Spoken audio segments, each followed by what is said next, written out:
All right, guys, today we're watching 1,000 players simulate civilization, rich and poor. I've been recommending this all over the goddamn place. I don't know what it is. Here's what you need to do. You need to go onto YouTube and watch this video. It is better than Game of Thrones. It is Shakespearean levels of... I imagine this is like parkour civilization, but we're going to learn things about human society that have been present all throughout human history. I'm low-key excited. My brain immediately thinks of like, oh, person has better thing, kill them and take their but they respawn. So it was like, it's going to be like an all-out hell. All you really have to do is like mine for diamond and you're pretty much like done.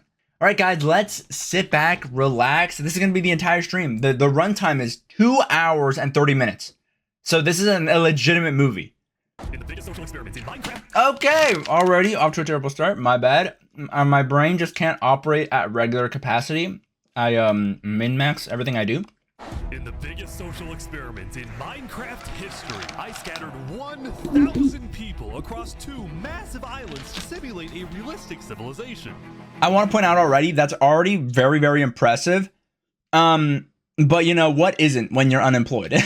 And it just hit me. Let's think about that for more than 2 seconds. What is the demographic of people that play Minecraft for however long this experiment must have been? It's not you and me. It's not us. But I'm just saying, like, the average person, it's a skewed bias is what I'm trying to say. It's a skewed demographic of people.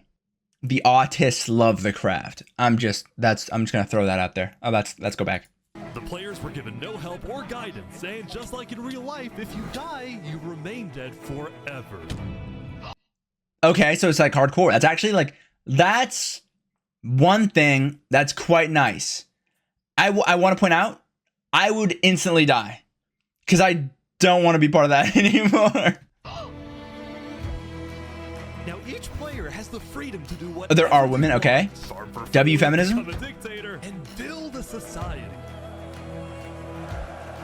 At least as best as they can, because while one island is a rich green paradise, they made the ghetto, but in Minecraft before GTA 6. They made Africa. No, that's crazy. What? There's the rich, beautiful landscapes of the rich, and in the poor, it's fucking Africa. No, at least it's true to life. What they've got. Will there be peace between the islands, or will there be war? What ended up happening is the single most amazing story arc I've ever... Get the fuck out of here. I get this is Minecraft and we're simulating society, but this is truly stretching the imagination. No one... First of all, how'd you get it to work? And second of all, where are you going? I present to you the rich and poor 1,000 player civilization experiment. Want to quickly interject one more time. Super sorry. When it comes to Minecraft, like, real world is very much different from video game. In video game, I would imagine there's trees, right? But the only thing stopping you in a world that is essentially Africa, the second you get the first tree, it's over. The game just progresses like usual. There is rich and poor. There is nothing. Oh, actually, I just thought about that. If only one person has access to shovels, pickaxe, swords, people might kill that one specific person for their tools. But why would they do that if they could just create an abundance of shit? I'm just saying, in real life, it would differ. And what I'm saying is that it's really only different on the surface. But once someone gets a pickaxe and a shovel, it really doesn't matter. Don't forget, if you want to participate in these videos, join my Discord server, and of course, subscribe.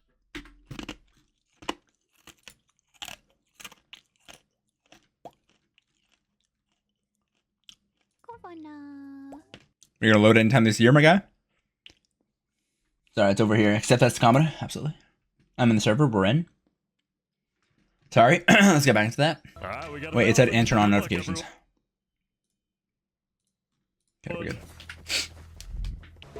It was the beginning of day one, and all 1,000 players began to I saw explore their new LeBron. homes. LeBron mentioned. I saw LeBron. Quick prediction. How long until the first Solar is ripped? Before the first day, I had made everyone choose randomly between Island 1 and Island 2. And I didn't tell them that one of the islands, the first one, would be a barren wasteland. Hey, you guys having a good time? No. There's nothing here. Please tell me where the trees are, bro. I cannot find anything. It didn't That's take what I long thought, for the yeah. People who chose Island 1 to realize they had made a massive mistake. I hate this place. Massive? I hate this place. I hate this place.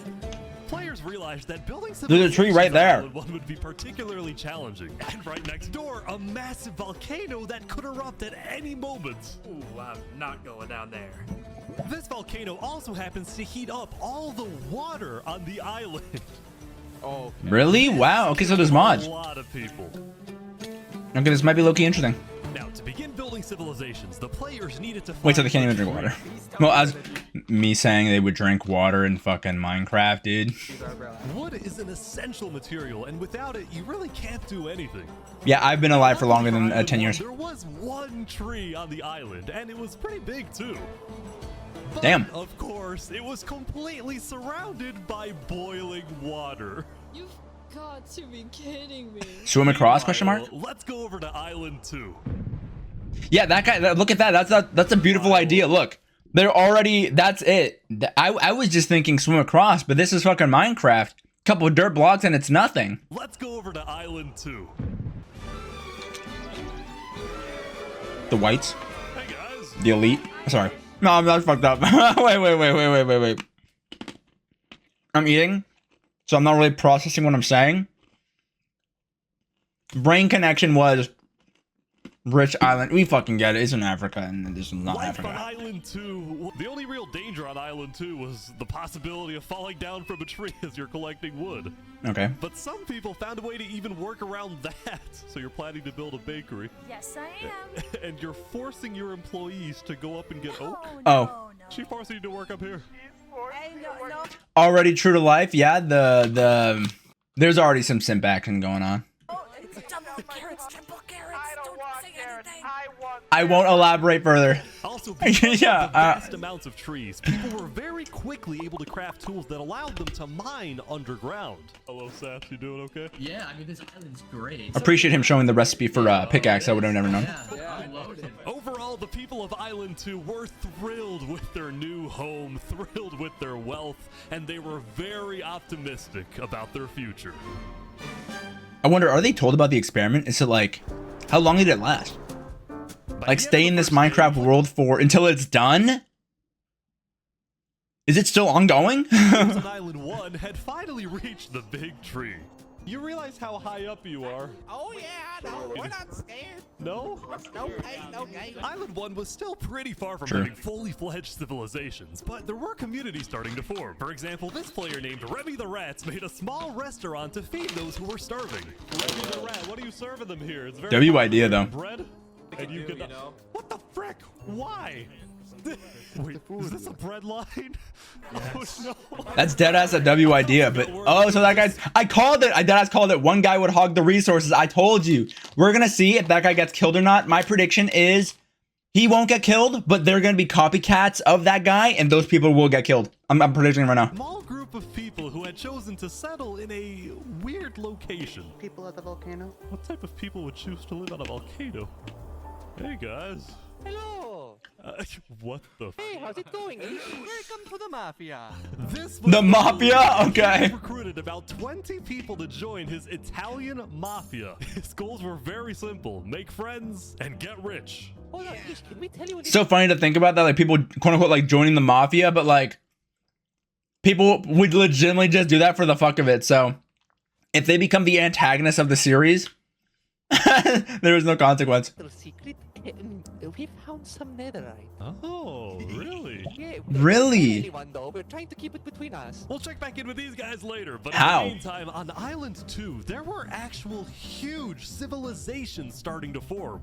I don't care about power. I don't care about government. I just want to make a nice place for my people to live. This player named Colin Your people.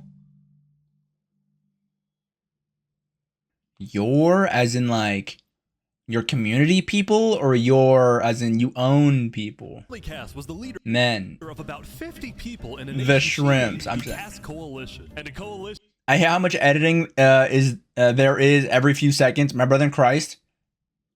Kids are watching. It was This is for the kids.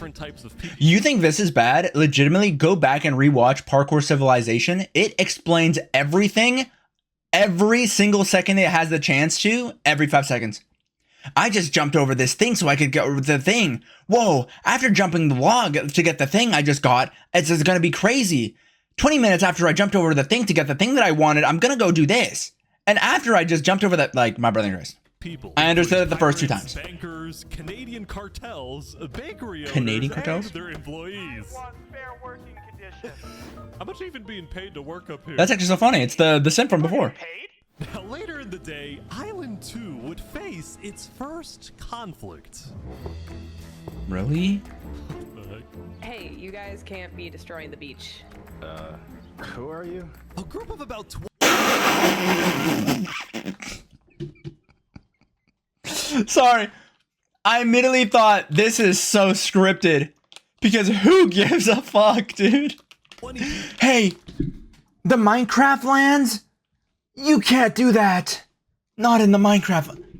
My brother, what? We're extracting sand from the shore right next to the Cast Coalition. Oh, because it's her people. That's right. It belongs to her people. Cass was obviously not happy about this, but these people didn't care because they Chad, do we think this is scripted a little bit or not? Called the Commonwealth. The Commonwealth? Oh, awesome. We're actually 5 nations combined into one, so we have strength in numbers. The Commonwealth was a massive civil. Want to point out? Listening to the audio, I'm listening to the voices. We're hearing between the ages of like 18, perchance 25. Maybe if we're pushing 28. Civilization that was formed on day 1 when 5 distinct groups were close enough together and unify under one nation. As a result, the Commonwealth had a government with legitimately, it's because it's Minecraft. I would be so unserious. I would have nothing to do. And if there were a rise to power and people were out to kill, and I was their target, I would just die. Top and over 100. I would like maybe find it in me to fight back for like all of 3 seconds, but I would just like once I die, I'd be like, all right. Time to get back to work. We're going to turn this mountain into our city. Okay. The Commonwealth leaders were very ambitious and wanted to make the Commonwealth the most beautiful, the most respected, the most powerful nation on Island 2, even if it came at the expense of others. Overall, by the end of the day, Island 2 was much further ahead than Island 1, as expected. I would imagine. But let's see what happens in the following days. People died. Well, okay, that makes sense. Everyone over there, jobs. As players logged back in the next day, nobody was expecting that the beginning of day 2 would end up having one of the most consequential moments of the entire event. Cliffhanger? Revy the Rats was running his restaurant when he received a visit from a player named Spoon. Night, I need food, I'm dying. Yo, Spood. Well, yeah. I do have food. You're private, but I need food. Oh, God, Copycat incoming. I care about everyone else before myself. It's such a problem. Now, this player, Spood, was a rising leader on Island 1. He was known for always giving away his own food. But some people started to suspect that Spood's supposed generosity was merely a method to gain popularity. The Jesus Christ problem? To further his Some people are too good.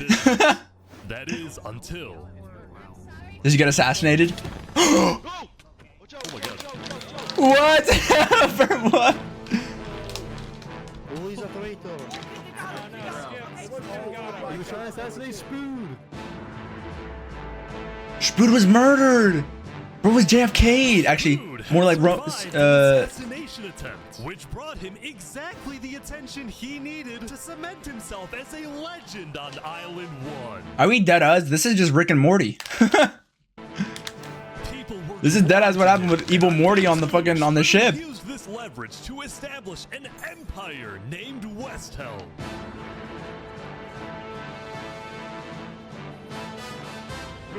These people have made me emperor. This right here is going to be our capital. We're also building a massive coliseum. Massive? People fight to the death? Exactly. Even though the people of West Helm were still struggling with food and resources, W Emperor, by the way. motivation to succeed was unbelievably high. Earlier, somebody tried to take my life. So Earlier, this is all in the same day? It's actually not a ship, it's fine. I said, bit my lip doing that. This is all in the same day? Jesus Christ. Oh, his face changed. but now he's dead. For the first time, W Mike. it seemed like the people of Island 1 had hope. The Ballad of Emperor Spoon. Nearly killed by some dude. W. Island 1 was finally starting to develop civilizations, but not all of them were as motivated as West Helm. Right next door, for example, was a cult named Nevermore that really just boxed themselves in and wanted nothing to do with the rest of the world. Quoth the raven, nevermore. And honestly, these guys weren't wrong to be pessimistic. See, some of the people who chose Island 1 had secretly been hoping that when they finally make it underground, they would find troves of iron and diamonds. But instead, they only found a giant layer of lava that stemmed from the volcano and covered the entire island. Oh, fuck. Yo, that's actually interesting. Okay. So my theory is wrong. So it's completely different from top and bottom. Oh, I didn't go that far. I didn't consider that. That it would legitimately be a horrid. It would legitimately be a hard experience. But that one guy had diamonds. Ended up killing a lot of people.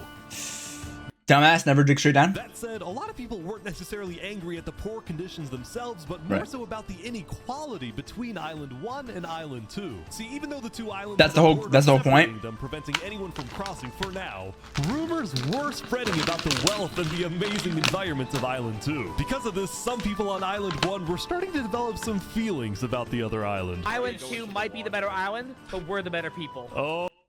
Racism, we love to see it. We love to see it. We're already making propaganda. Elitism. Some of which were rather concerning. There's making propaganda. My brother, it's Minecraft. Speaking of Lingolini, there was some drama on the volcano on day 2. I just survived an assassination attempt. What? Mamma mia, help me! I'm getting chased. Lego likes just attacked me out of nowhere, and I had to run down the mountain. It was becoming a pretty common occurrence. Bro's wearing gold armor. What do you expect? Rob or murder as a means to get food or resources. But Lingolini was not going to let that slide. Well, what are you gonna do about that then? I put the hit out on him. Everybody in the mafia knows that Lego likes is an enemy of the mafia. But then, in true mafia fashion. Oh wait, who's coming out over here? There's some. Ruh-roh. Oh, those are people from Infernace. They're our allies. Oh, really? Oh, really? Lingolini had decided to share his volcano territory with a larger group called Infernace, whose main goal was to preserve and protect the sacred land of the volcano.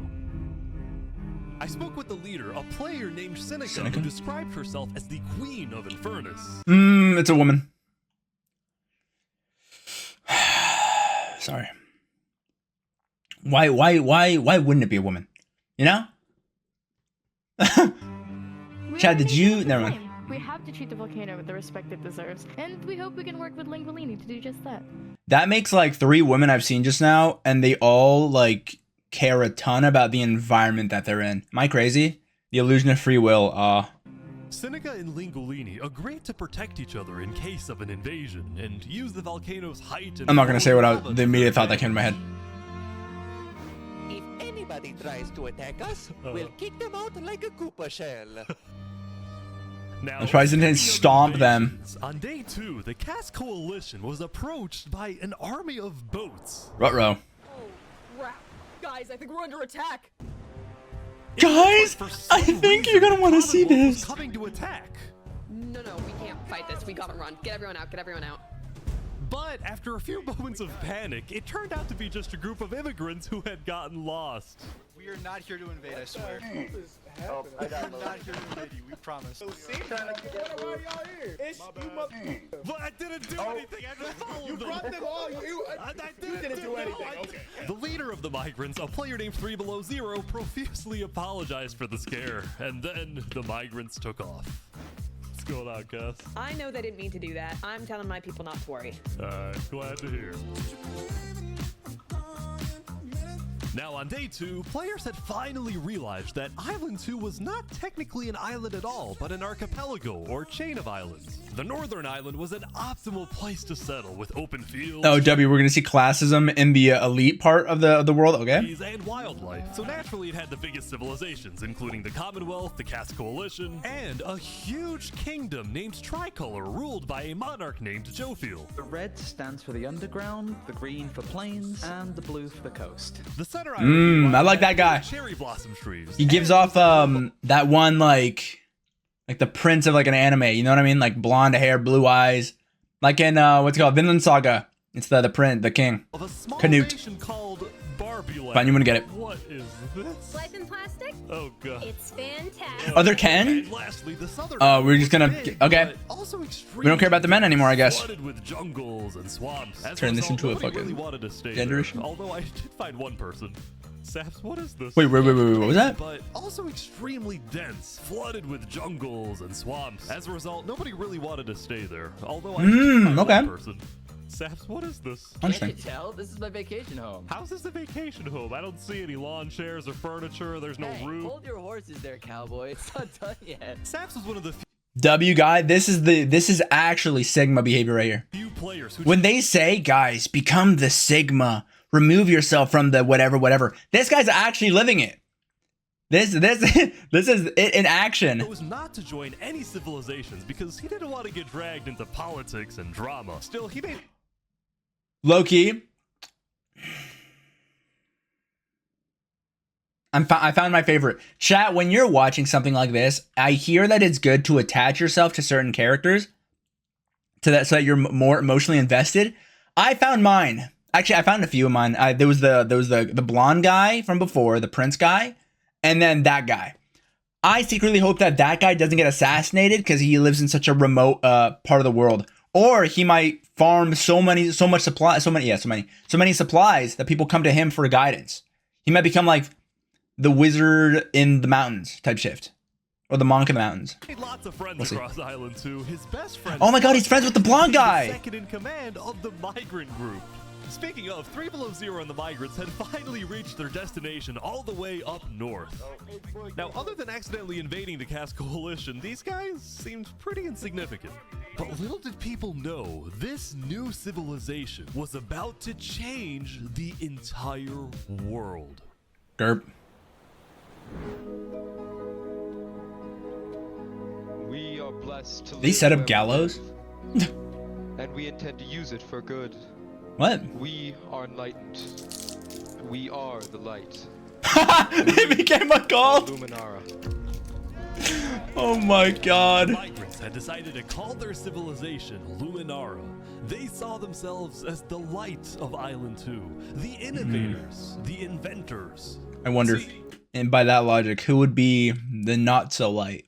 The dark, if you will. The reason yeah, it's a cult. chosen this specific location If they're the light, I'm just curious who's the dark. accident. After the first day, 3 Below Zero had used content and propaganda released by the people of Island 1 to estimate the location of the other island. He then used a coordinate system to calculate the northernmost point of Island 2. His goal was to settle as closely as possible to the other island so that when the day comes, when the borders drop, Luminara can build a massive bridge connecting the two islands, giving free passage as a sign of good faith to perhaps bring about world peace. That's not gonna fucking happen, first of all. Second of all, W though. I thought there was gonna be like in what world would you want to connect to the poor? This is crazy that this is coming out of my mouth. Like, if you're hearing that the other island is so shit, why would you do that? It would only bring about ruin. And as I say these words, I'm imagining the immigration problem currently plaguing the world right now. So we're just gonna scrap that from the books. In command of Luminara. I gotta be like, wait, sorry, the racism is hitting me so hard. I gotta be like, fucking, because I immediately pictured like the other guys as the poor, right? That they're the poor. So I just immediately thought the second that they come over, they're going to destroy the entirety of the rich island. Am I crazy for that thought? I feel like that's insane. But that's just a game theory. Let's keep playing chess from above as we spectate. Flux, as well as a few concerned citizens, did not. Yeah, I know. Guys, the poor are gonna cause destruction and ruin upon the good world. Like what? The Island 1 propaganda. They used that bridge as an opportunity to invade Luminara and perhaps invade the rest of Island 2, leading to a world war. Okay, so I wasn't the only one thinking it. I'm glad I'm not the only one thinking it. That bridge is a bad idea. Moving up north was a bad idea. Island 1 is going to invade us, and Luminara is going to be their first target. That's just gonna be their first target because you place yourself so close. Nothing personal. What about the goal of world peace? Where's the Fen on World 2? But he's dead wrong. Whoa. We shouldn't be trying to befriend our enemies. They're not your enemies. It's not that deep. To achieve world peace is by uniting Island 2 against Island 1. What if 3 Below Zero says no? What if they finish the bridge? Well, then at least they'll know I tried to warn them. This is so crazy to me. Okay, I want to point out there's already I'm analyzing the psychology going on behind here. Okay. What I'm noticing, sorry for pausing. What I'm noticing is that amongst the poor, they form their own societies, right? But they don't really fuck with each other because they realize that there is a common enemy, that being the land on which they live on, right? On which they live. But over in the rich society where there are no problems with the land, they argue with themselves because it's like it's the old expression that I made up and I'm about to put you guys on. When there are no problems, we will make problems. When Island 1 comes and kills us all. Imagine demonizing the poor. That's crazy.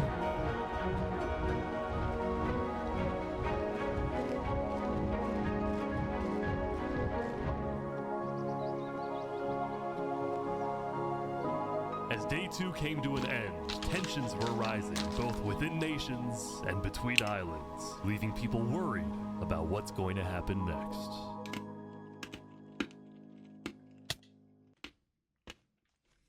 What's going to happen next?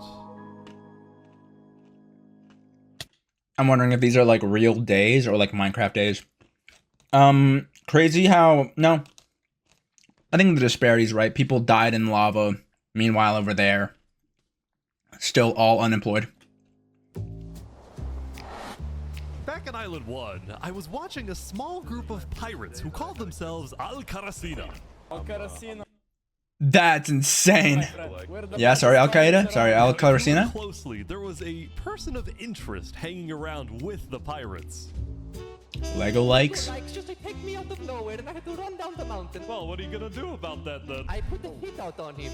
So to be clear, Lego Likes had a bounty on his head and he was hanging around pirates. You could probably guess how this ends. Yo, Lego Zanga's here. So is this is everything you guys got, huh? Not much. Derp. Ooh. They're boiling him! Oh no! Oh my gosh! Does he live? I doubt it. Yeah, I don't think so. The Al-Qarasina pirates had killed Lego Likes, but there was a small problem. Did you hear about collecting the loot? Yeah, I saw it, but we don't. Pre-firing. They want compensation. Who claimed the bounty? It didn't say it in the chat. Because Lego Likes had technically died to boiling water instead. Wow, they're gonna get off on a technicality. Actually killed him, but okay.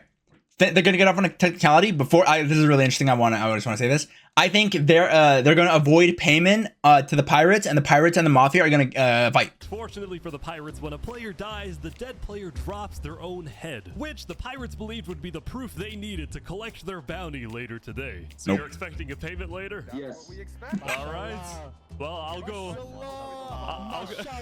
You guys let me talk. By day 3, Incoming. players had basically mapped out all of Island 1, and were finally starting to adapt to the environment. Day 1 was horrific. We literally had bread lines. Day 2, we're building a coliseum, a citadel. I am literally immortal.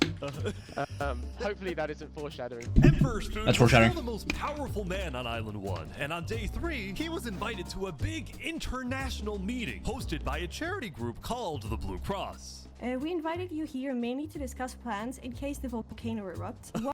That's the fourth girl that cares about the environment. What are your individual plans? A large bunker on the No, that's incredibly sexist, Kamada. Never think like that ever again. Because that's just the way that they happen to portray the girl. It's not that she cares about the environment. It just so happens that when the camera is on all of these women, they all happen to say the exact same thing. Roughly. It's not that they're the same. Or that they have whatever the thing was that I was implying before. It just happenstance. Be better. Just not using flammable materials. We don't have any real plan, you know. What? You don't have plans? If that volcano erupts, you deserve to die. Whoa! That's crazy. Jarvis, kill that guy right now. Good intentions, but it was there that he learned that he hates meetings. I'm gonna go there. When Emperor Spoon left, the other leaders were unsettled. Was this guy really the figurehead of Island 1? That is low-key crazy because it's like the what effect. It's like when he's the most popular person, he really it really doesn't matter because he's the most popular person. I guess either they plan something against him or someone else will. Okay, we need a better representative. Then, basically right on cue. Elysium diplomats follow me. They kill him? Sorry guys, sorry, I'm late. Benji, bud. This is Benji, and he's the leader of Island 1's second biggest civilization, called Elysium. See, on day 2, Benji had discovered that toward the outer edges of the island, away from the volcano, the water isn't boiling hot anymore. Bro wanted to kill himself. Which literally translates to a place of ideal happiness. And he made the nation to give peace-loving people a chance to relax and get away from all the troubles of Island 1. That won't happen.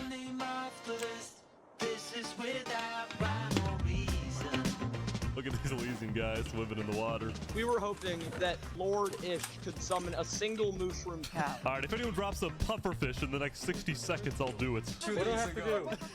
What do I have to do? The pufferfish. Quick. There it is.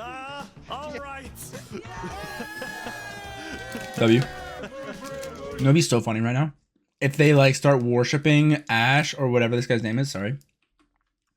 Ish as a god.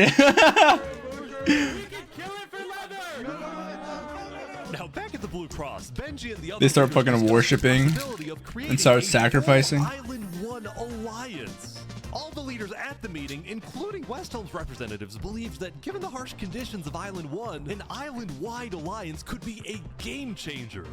But first, Before we make this official, we have to convince everyone else to join. see, there were a few civilizations not present at the meeting, and to complete the full Island 1 alliance, the Blue Cross would have to go out and get them all on board. First was the Al-Karasina pirates, who coincidentally happened to pass by the meeting as it was happening. Hey guys. Hello. They were on their way to collect their bounty from the second nation not yet in the alliance, the Lingolini Mafia. Of course. Oh yes, they're waiting.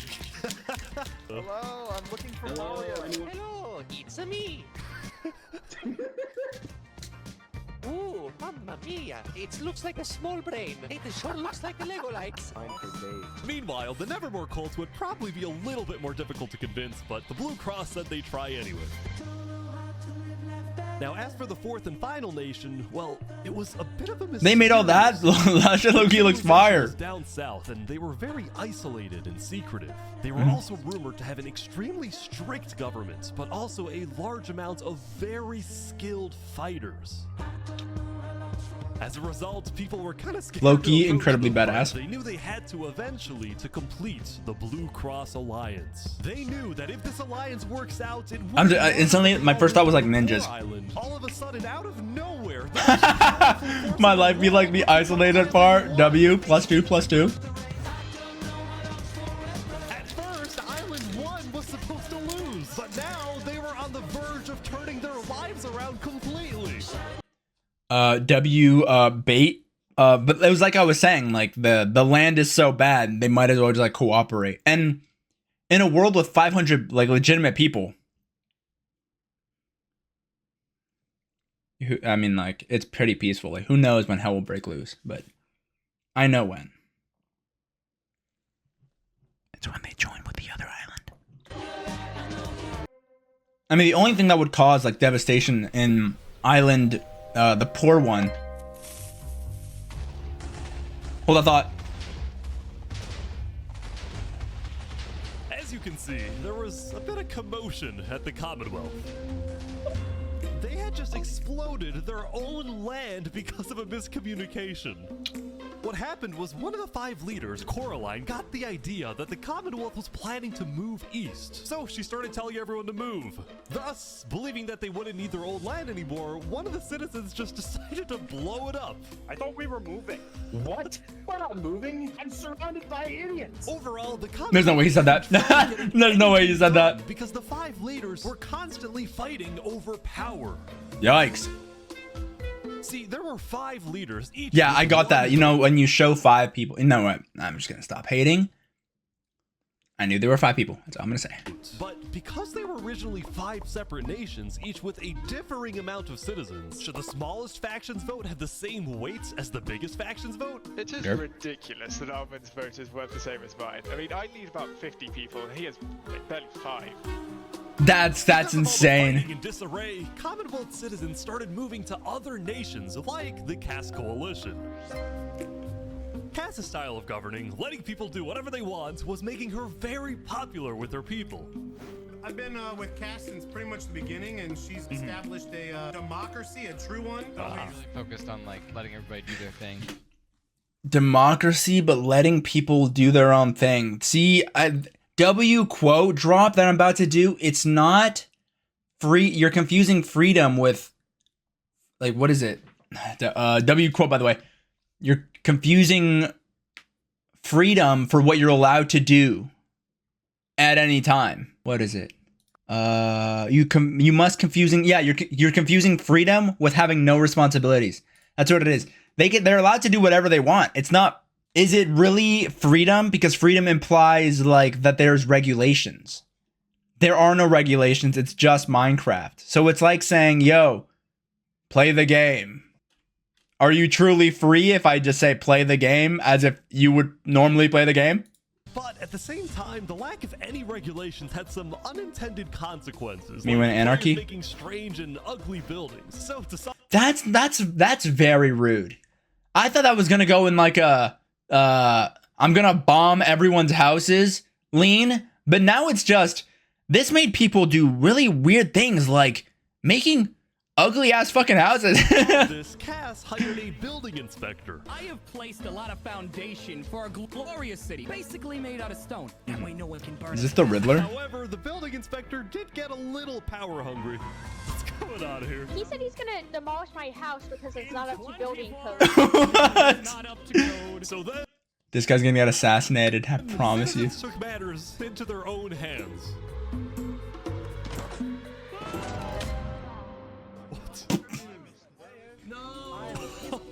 Anyway, on day 3, the biggest That's nations crazy. on Island 2 were still the They hated the Commonwealth, power hungry, money hungry guy who was power tripping? That's crazy. And they killed him off? Civilization separated into 3 regions, one of them being an underground city.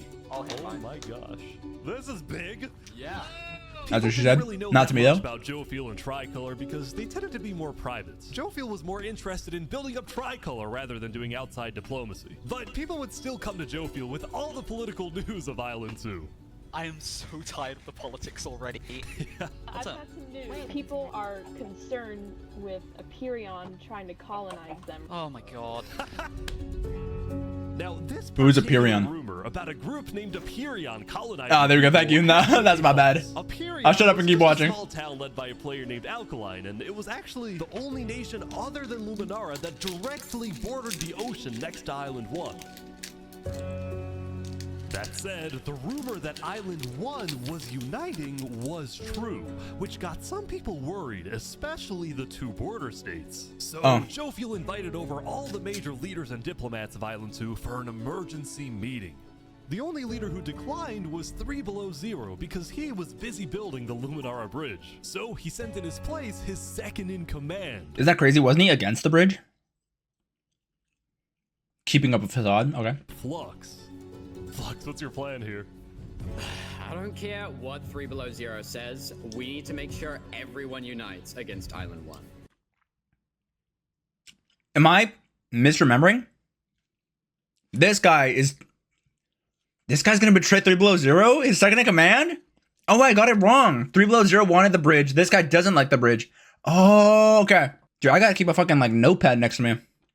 Good luck, sir. And because this meeting was the most important event yet on Island 2, Jofiel invited a neutral mediator, someone who could lead the meeting in a fair manner and my goat! Any nation. Apparently they're making me lead the meeting with all the Island 2 leaders. Yo! That's my goat right there! I'm not excited, I'm terrified. I'm accidentally gonna cause a war. Dude, I was so right, dude. The wizard on the mountain, the monk of the mountain, I said that! I'm way too into this. Well, we at the Loki though, how do they know of his existence?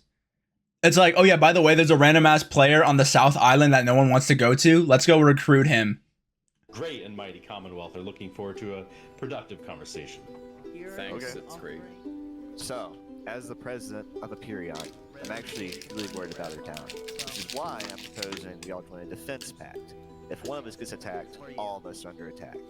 Here, here. I can agree. Yeah, I like that. That's good. That's a good start, but if Island 1 attacks, say, Luminara, well, by the time you can even arrive to defend us, everyone at Luminara will already be dead. Which is why I think we need to focus our efforts on preventing an attack in the first place. An attack They're going to destroy the bridge. is inevitable.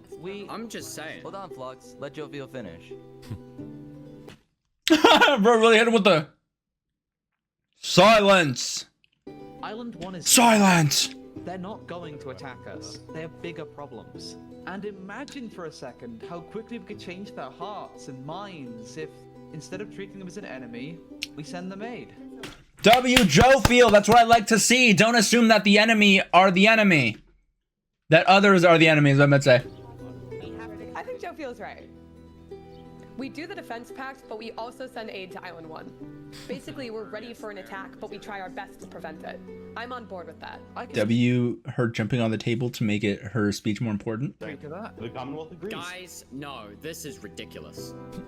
Island 1 is literally making propaganda saying death to Island 2. I completely forgot. Dude, my ass over here like, yeah, don't assume the others are the enemy. You have no enemies. And then he pulled this shit up, dude. I completely forgot. Death to Island 2 is insane. You can't, yeah. I guess if someone is making death threats about you and your people, I guess you can, there is room to worry. I completely forgot. We live in a paradise, and they're gonna invade us no matter what. And you wanna send aid to them? Guess what? They're gonna take whatever you send them. Food, armor, weapons, and they're gonna use all of that against us. He might have a point. Hold on. Island 1 isn't evil. They're not savages. They just need help. You Yeah. can't be this night. Help. Guys, Island 1 is united. They have hundreds of people all aligned in the same goal. To kill us and take our resources. That's insane. Yo, W Gaslight. W Gaslight. To attack any single one of our nations, it'll be easy. All they'll need to do is walk ahead. Which is why we need to either merge all of our nations right now. We all choose a spot and combine into one civilization. Or die. Either that, or we attack Island 1 first. Never mind. Are you crazy? What? This is ridiculous. What's crazy, Jofiel, is you leading all of us to our death. Oh my That is You too have to much. We listen to can't me. do that. That's Jofiel, are you gonna take that? End of Island 2. too. Flex, Hold on, we can't do that. That's crazy. Everyone, we can't fight. Let's just vote. All in favor of Flux's plan to treat Island 1 as an enemy, say aye. Aye.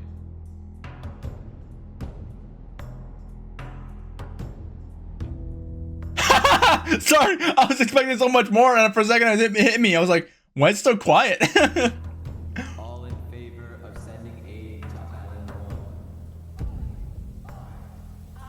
1. Uh-oh. Sub tells me Flux isn't gonna take that on the chin. Okay. Meanwhile at West Helm, I ran into something interesting. Our next song is called Island 1. Oh my god. So you remember this guy? The Ballad of Emperor. Whoa, I do remember that guy. Joined a band that produced actual songs and then performed them all across Island 1. Loki W. Let's go! Everyone loved the Island 1 band, including Emperor Spoot, who found that the music bolstered the morale of his citizens. It's gonna be an Abraham Lincoln moment. Is a productive citizen. Even though Emperor Spoot was a chaotic figure, West Helm itself was the opposite. It had an army, a storage system, and a hierarchy, from emperor all the way down to citizen or plebeian. And of course, there was the Colosseum, which when finished will play a major role in West Helm's justice system. That said, Emperor Spoot was not happy when he heard that yesterday, Benji and the other leaders had been talking poorly about him. Okay, we need a best representative. Our final goal is to put Benji Button in here. No, that is a joke. That is a joke. You don't want Benji to die, do you? Well, I mean... That was crazy. Benji and the other leaders were concerned that Emperor Spoot is unstable and may one day try to take over the entire island. That is crazy. And their concerns only grew when Spoot was caught listening to Napoleon on Spotify. That can't be real. Island 2 were to ever attack, they needed Spoot on their side, so they didn't know what to do. Well, here we are. Thank you, Spoon, for all your support. You're welcome. I'm the best. Glory. What are you talking about, bro?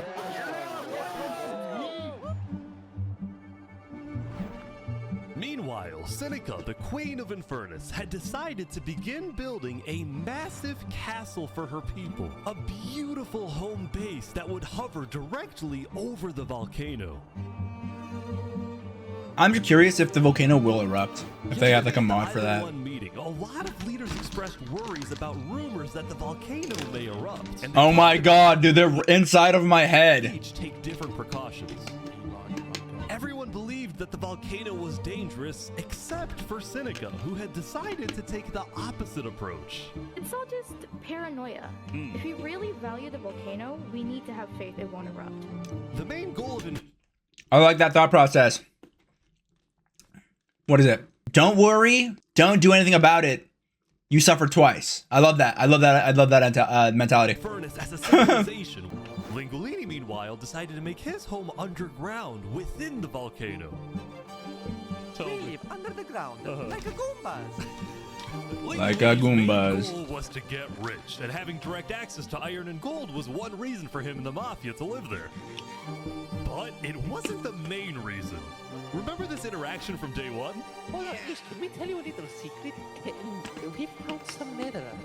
Oh, really? Scattered throughout the volcano were pieces of netherite, the rarest and most powerful mineral in all of Minecraft. Not even Island 2 had netherite. It was the single secret advantage that Island 1 had. And the only ones who knew about it were the Lingolini Mafia and Infernace. Now, even though Infernace didn't exactly like how Lingolini was desecrating what they consider to be sacred land, they made a deal with him. The Mafia can keep mining so long as they provide Infernace with some of the minerals they find. That's kind of crazy. But Lingolini was unsatisfied. They want to use us. They want cheap labor. I'm not giving Yeah. them anything. Lingolini didn't like how Infernace was basically forcing the Mafia to mine for them with nothing in return. Yeah, W. So he secretly instructed everyone in the Mafia not to give Infernace anything. They're going to notice though. What's Infernace going to do about it? Lingolini's hope was that Infernace never asks for those minerals and forgets about the deal entirely. Otherwise, he would be in a lot of trouble. Low-key, no he wouldn't. Why would Infernace care? That said, despite this conflict, the rest of the Island 1 unification effort was going very well. Earlier today, Lingolini I like that green screen swirl thing. I've used it myself. Thank you all so much for having me. The Alcaracina pirates were also eager to join, and surprisingly, so was Nevermore. There was only one holdout. Yeah, hell. This mysterious civilization was called the Covenant, and it was ruled by a dictator named Turntap. Cool as fuck. Santi? Dictator mention? Or the vote of yourself? Elected. Turntap wasn't sure about joining the Island 1 alliance because the people of the Covenant were generally skeptical of outsiders. They only took pride in their own nation, especially in their army, which was composed of really good PvPers who weren't above using torture to get their way. What? He's gonna die. Now, I felt a little bad for this player. They're legitimately torturing him. What the fuck? Torture. I'm reporting this to Sidefall News. Go to side. So I went to the local news reporter. Sidefall, I have a story for you. I just caught the Covenant waterboarding one of their own people. Oh. Well, I'm paid off by them, so I don't really care. What? It's it's W. money. You know what? It's called a business for a reason. It's not for profit. Okay. Sidefall ran a news. W corrupt journalism. Ethics. He was also known for making up fake stories, writing things like "the lava is rising" just to sell more papers. That said, earlier today he had made a legitimate discovery that could devastate the entire island. They found the monster base. A lot of known dangers, from the lava layer to the boiling water to the powdered snow. But there was one last danger that nobody knew about until now. Whoa. Sure. I mean, we saw it in the trailer, but. Meanwhile, the people of Island 2 had spent the day building their civilizations and... I've got experience making war propaganda posters. Yesterday, their leaders had voted that whenever the border drops, Island 2 would send aid to Island 1, hoping this gesture would lead to peace. But not everyone agreed with this approach. The end of Island 2. When Flux returned home to Luminara, 3 Below Zero was furious at Flux for causing chaos at the meeting and for going against Luminara's values. 3 Below Zero, as the leader of Luminara, was actually heavily in favor of sending aid to Island 1. The whole point of the Luminara Bridge was to make peace with Island 1, not to start a war. As a result, 3 Below Zero demoted Flux from his position as second in Damn. I spoke with Legacy, a citizen of Luminara. Yeah, Flux has been gone all day. People here don't really like him anymore. Whoa, that's insane. Building a secret bunker under the ocean, a place for them to hide if Island 1 attacks. And then Flux spent the rest of the day helping his best friend Saps finish building his home. Despite all the chaos, Saps still reached out to me after I was demoted. Mr. Mediator, what a good friend. Flux over here can be a little unpredictable, but he's my friend, and I know he genuinely wants the best for us. Even though Flux was much more ambitious than Saps, these two had become very good friends. So many diamonds already. Yeah, Wow. look at this. Yeah. Loaded. But just as day 4 was about to come to a peaceful end, something If they kill happened that would Saps, I'll be change the devastated. course of Island 2 forever. WGTA transition. Jofiel? Jofiel, the leader of one of Island 2's largest civilizations, was walking across Tricolor with her second in command, Seraphim. Uh-huh. Not trustful of that name.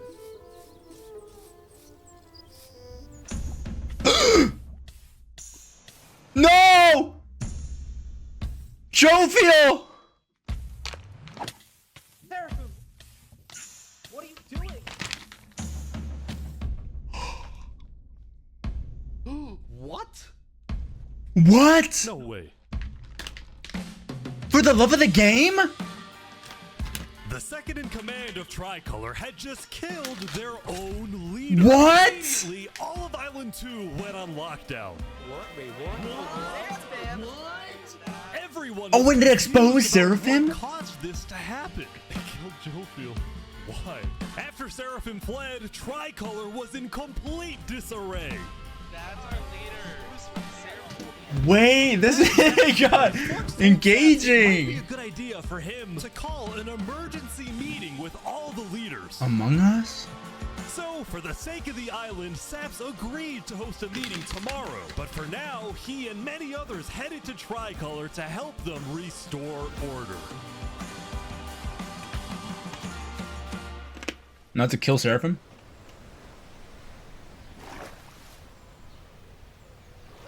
Don't know who that is. Oh, never mind. My bad.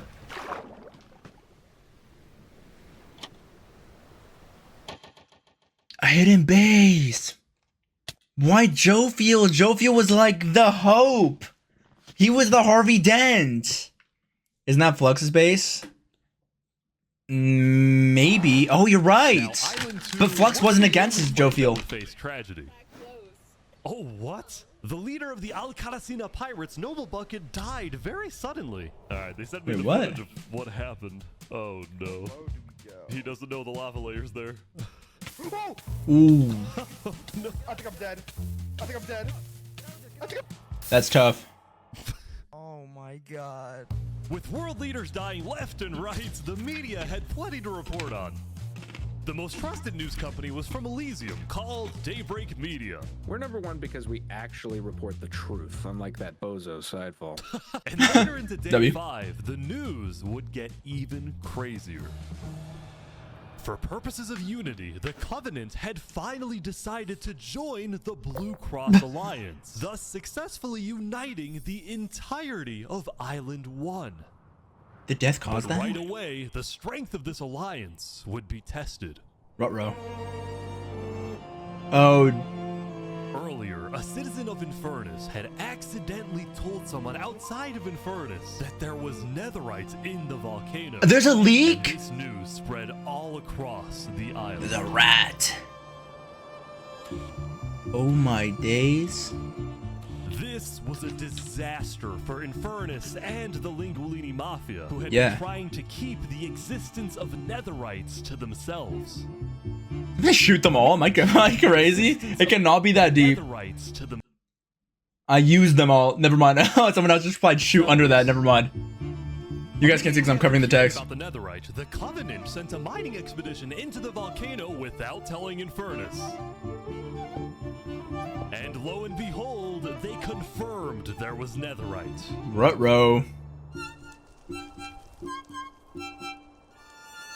Because the Covenant had a scary reputation and a ruthless army, Queen Seneca of Infernace felt it was in her best interest to allow the Covenant to mine. But when other nations like West Helm started asking if they too could mine in the volcano, Seneca said no. Ruh-roh. People are saying we're being selfish. You are. They're the ones being selfish, trying No. to take our resources. You're incredibly selfish. Rich. We are not. Now with netherite, we actually have a chance of evening the playing field. Am I crazy? Did he change the way he talks so that he talks like that? But the volcano people are hogging it. Volcano people. Fighting could break out. The Blue Cross quickly reached out to all the leaders and told them to put this issue on hold. We're inviting everyone here tomorrow, so we can all talk this through peacefully. We're Island 1. We cannot afford to have a war over some mineral. True, I guess. What would be a W idea is just harvest it. And because I imagine netherite isn't that popular, like isn't that abundant of a resource, what they could do is just give each leader the netherite. I guess that would monopolize power though. They would create a monopoly of power. Island 2 was still processing the death of Jofiel. Yeah, this is crazy. You know, you still make me feel important. Saps would invite all the leaders for a meeting later so they could coordinate a hunt for Seraphim and discuss their plans for when the border inevitably drops. Now, after Jofiel's death, Tricolor had lost a lot of its power. I would imagine. The island with really one dominant nation, the Commonwealth. Who were already like the edge of having a war. Day 3, how the 5 Commonwealth leaders were in constant fights with each other? It is ridiculous that Alvin's vote is worth the same as mine. Well, this all came to a head on day 5 when one of the leaders was caught plotting to take control of the entire Commonwealth. So another Commonwealth leader then paid an assassin to, well, oh my God. Oh my days. Oh my god! Wolfram's dead. What? We just witnessed murder! After this, Derp. people from the Commonwealth lost even more faith in their governments. This Commonwealth citizen went to the Caste Coalition to complain to Caste directly. I got information that there might be netherite on the other island. My leadership said, quote, netherite is useless. Netherite is, of course, not useless. I think that's a foolish statement. As the Commonwealth erupted, the Caste Coalition thrived.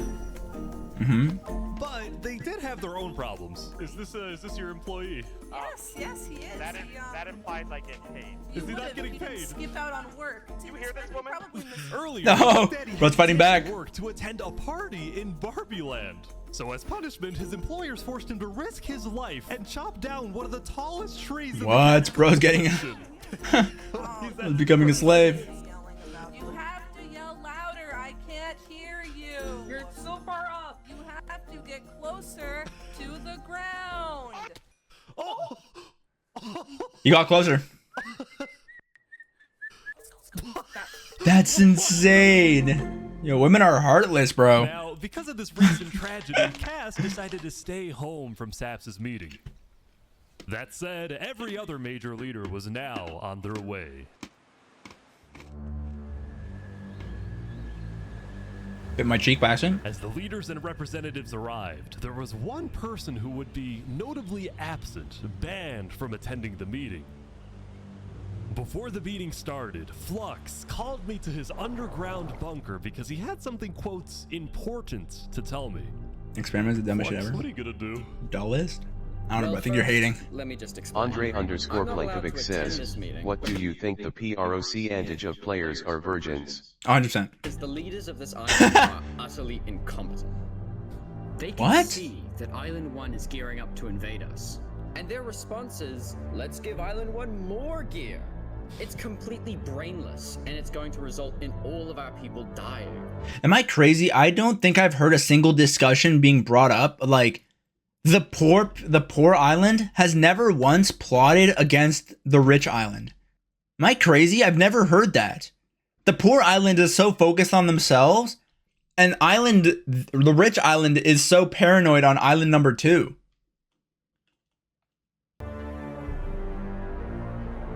So, you got a plan? I had a plan, but nobody listened.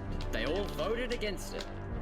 Look, we can still save this island, but the current From leadership what? has to go. I knew he would get killed. What do you mean, has to go?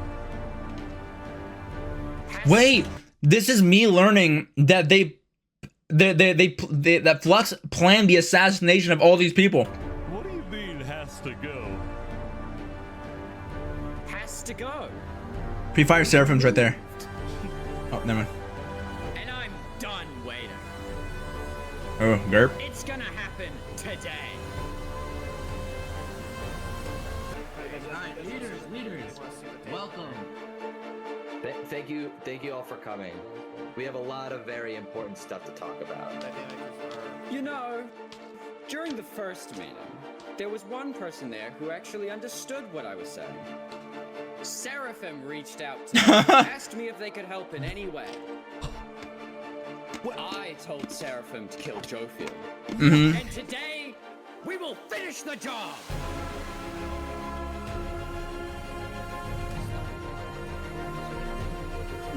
Yeah. Wait, so Seraphim gets there.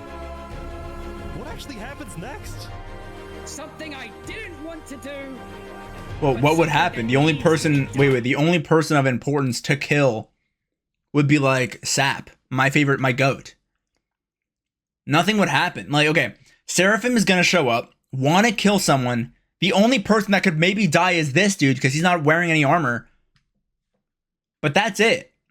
So what if there's an assassination attempt? It's one guy. It's a 1v like 12. I'm seeing. 1, 2, 3, 4, 5, 5, 10, 11, and then excluding everyone else, he's so outrageously outnumbered. What would he even do? Something I didn't want to do. Unless he floods the roof with like lava. I'm going to save this island by any means necessary. Yes, me saving the island by killing everyone. Sure. I would like to bring you to the table. If you agree with full KOS on Seraphim, please say aye. Aye. Are you sure this is gonna work? I don't know, but we have no other choice. Mind you, Seraphim is doing this for the love of the game. And yes, absolutely. So I have something to say. You have to give him some props because they are not voice actors. They're Minecraft players. Is there a possibility, any possibility, that the assassination of Wolfram and the assassination of Jofiel by Seraphim is any way connected? Is there a conspiracy going on right now? Do we think that's a thing? Are leaders safe? I have reasons to believe that leaders are not safe. Flux, do you feel any guilt doing all this? Well, part of me feels bad for Saps. Also, don't think the leaders are safe. What do you mean you feel bad for Saps? What do you mean you feel bad for Saps? No idea what's about to happen to him. Why Saps? But if you had to betray one person to save 1,000, how would they get that screenshot? Would you?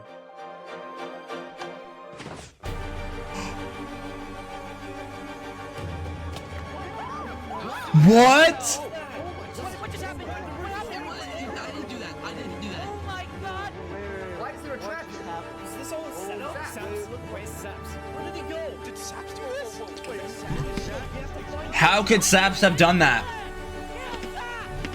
What?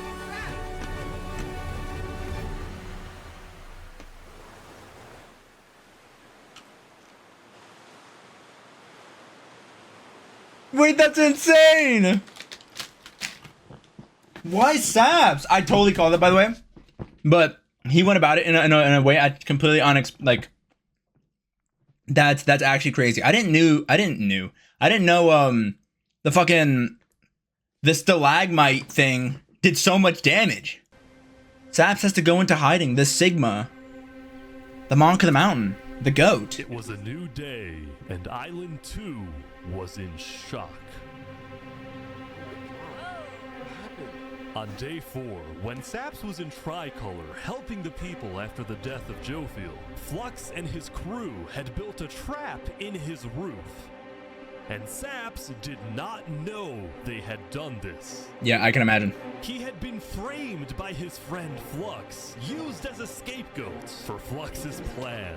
I forgot they were friends. But because they had to rush to build the trap, it actually wasn't fully successful. Some of the dripstone, including the one meant for 3 Below Zero, had failed. But overall, the trap still killed the leader of Empyrean, Alkaline Alk, a leader of the Commonwealth, Coraline, and 4 others. That I know for a fact Coraline was the one with the most power. I can just guess that off right. I think I remember that mentioned. High-ranking officials from across the island. Whoa. The people of Island 2 were devastated, confused, and angry. Our leader's dead. What just happened? After the trap went off, Seraphim was immediately caught and killed. Oh! That's crazy. But when more people found out about how exactly their leaders died, their anger wasn't really towards Seraphim, but toward the person they believed was behind it all, Saps. But that's crazy. Saps knew he'd be hosting leaders at his home. It was his roof that had a secret trap, a trap that happened to... And you know what the problem, at the end of the day, well, okay, relax. But you know what the thing is? The problem with the Sigma loner lifestyle? No one knows that Saps is innocent. Because Saps had zero connection with the outside world. His isolation literally made him the GOAT, but is what allowed his downfall to play out so effectively. Because no one trusts Saps. Saps isn't the leader of anything, whatever. He's just the man, the monk of the mountain. if people were to think about it for more than 3 seconds, they would realize, well, they don't have the bird's eye view that we do. Saps wouldn't care. Saps is the impartial judge. Saps has no reason, no motive to kill these people. If you think about it for more than 3 seconds, you realize that. But at the time, you know, Saps could be a good guy, a bad guy. We don't know because he doesn't tell us anything. Says if I'm playing the fucking game. Of the roof. Saps was about as guilty as it was possible to be. Well, not really, but With that, all the major Island 2 nations, from the Commonwealth to the Cast Coalition to Tricolor to Luminara, declared Saps to be hunted down and killed. It's kind of crazy. Got away with it all. Oh my days. Betray one person to save thousands. Would you? And on top of all of this, at the Low-key, beginning of the day, have to give props to Flux. That is like, okay. 5-head chess level move to turn everyone against Saps. But if you think further, it accomplishes nothing. If anything, it delays the construction of the bridge. There'll be a power vacuum for a little while. Someone will for sure take up the mantle to every single nation. Doesn't really matter. They're going to focus resources on something else. But the issue of helping Island 1 or the poor island has just been delayed. In reality, killing Saps, the goat, is emotionally investing, but overall does not matter. Day 6, it was announced that tomorrow, on day 7, the border between the 2 islands will finally fall. Yeah.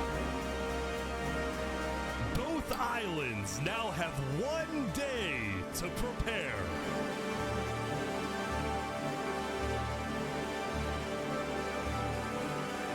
The only people who benefit from the island crossing is the Covenant, I think.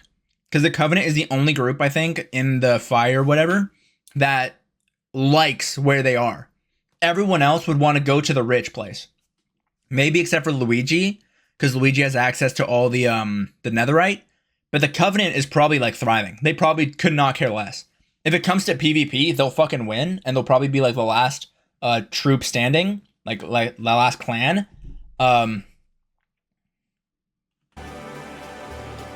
But there will be war, I think. Crazy that the video is not even like half done.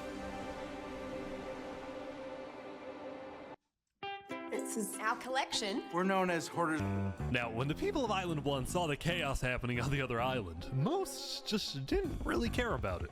A lot of the hatred against Island 2 that was popular in the early days had faded away. That is, except for this player named Oppenheimer, who was determined to take out Barbie Land because in 2023, the Barbie movie had outsold the Oppenheimer movie. I'm building a nuclear rocket that will make That can't be. look like child's play. But when Oppenheimer tried testing his nuke, it went up, and up, and up, and was never seen again. Yeah, I would fucking imagine. What did he expect? Now, day 6 did present some new challenges for some of the civilizations. Well, for example, I'm being too much of a hater now because nothing would have happened. You know what I mean? It's purely for the meme. Nevermore. What is this? What are you doing up here? I got voted out because they hate me. Oh! Wait, what? Wait, what?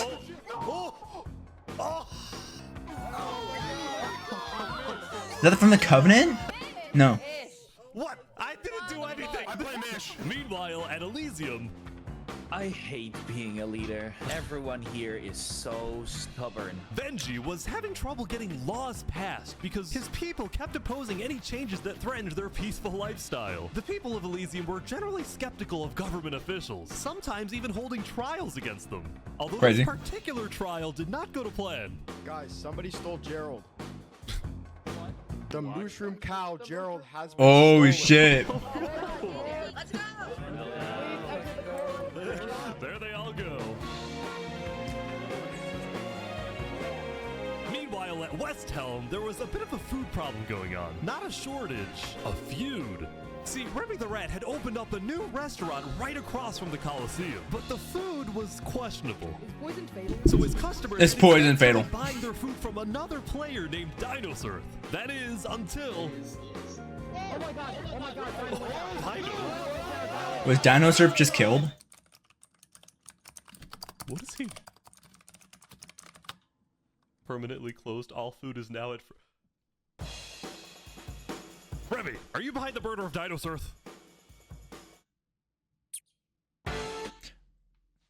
Called this 30 minutes ago. There would be a copycat, that person would die. Did I not say that?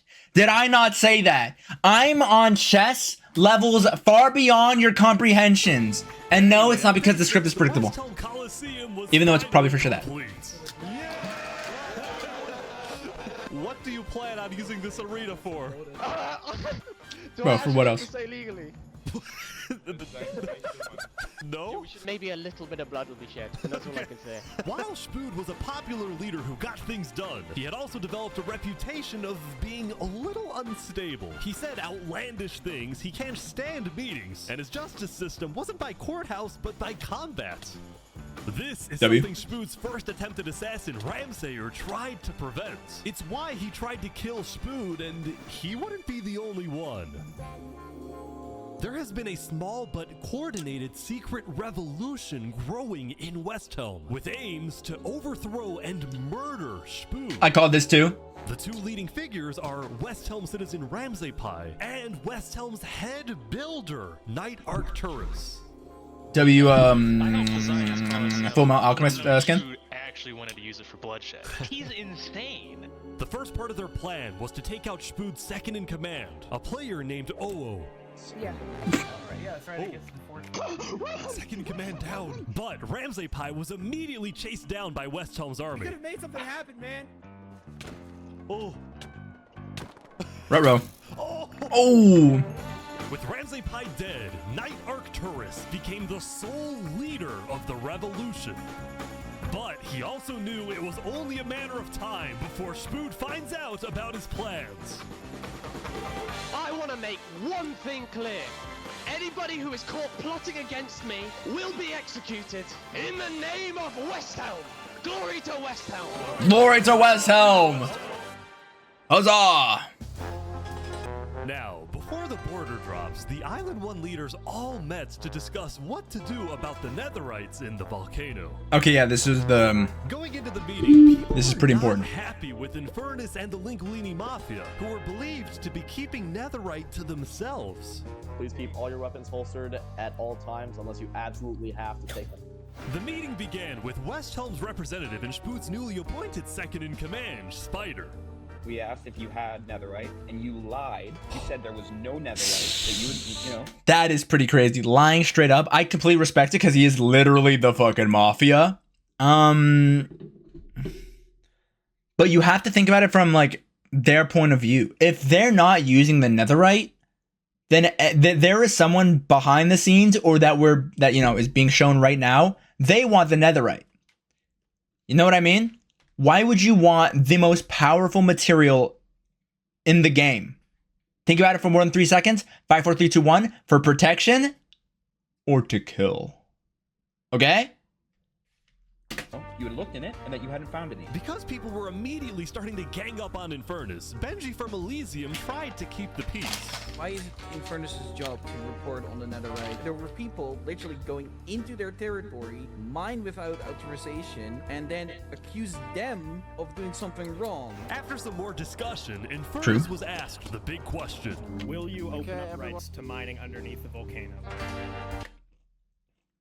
Am I crazy? They already did this. That's why Covenant was there. That's why the other person went there. And I can remember like 10 minutes ago, Seneca accepted Covenant because they were afraid. And not the other one because the other one wasn't the fucking Covenant. Covenant just has aura. It is still our land. It is still the place where we live. And of course, trade, things like trade are important. But in terms of opening up the volcano, it is an adamant no. Ooh. I agree. Wow. It's a Mario time. Yo, it's a Mario time. Was about to speak, but what he ended up saying was unexpected. $20 says he just said, fuck off. disagree with Infernace of not allowing anyone else to mine in the volcano. What? He wants people to mine? This is Island 1.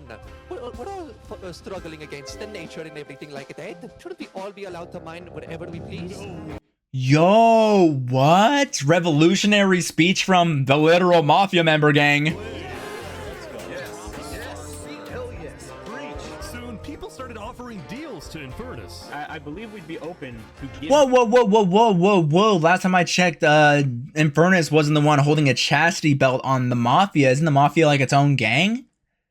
Mafia was the one trying to stronghold the mafia into giving supplies, but isn't Mario his own leader? His own man?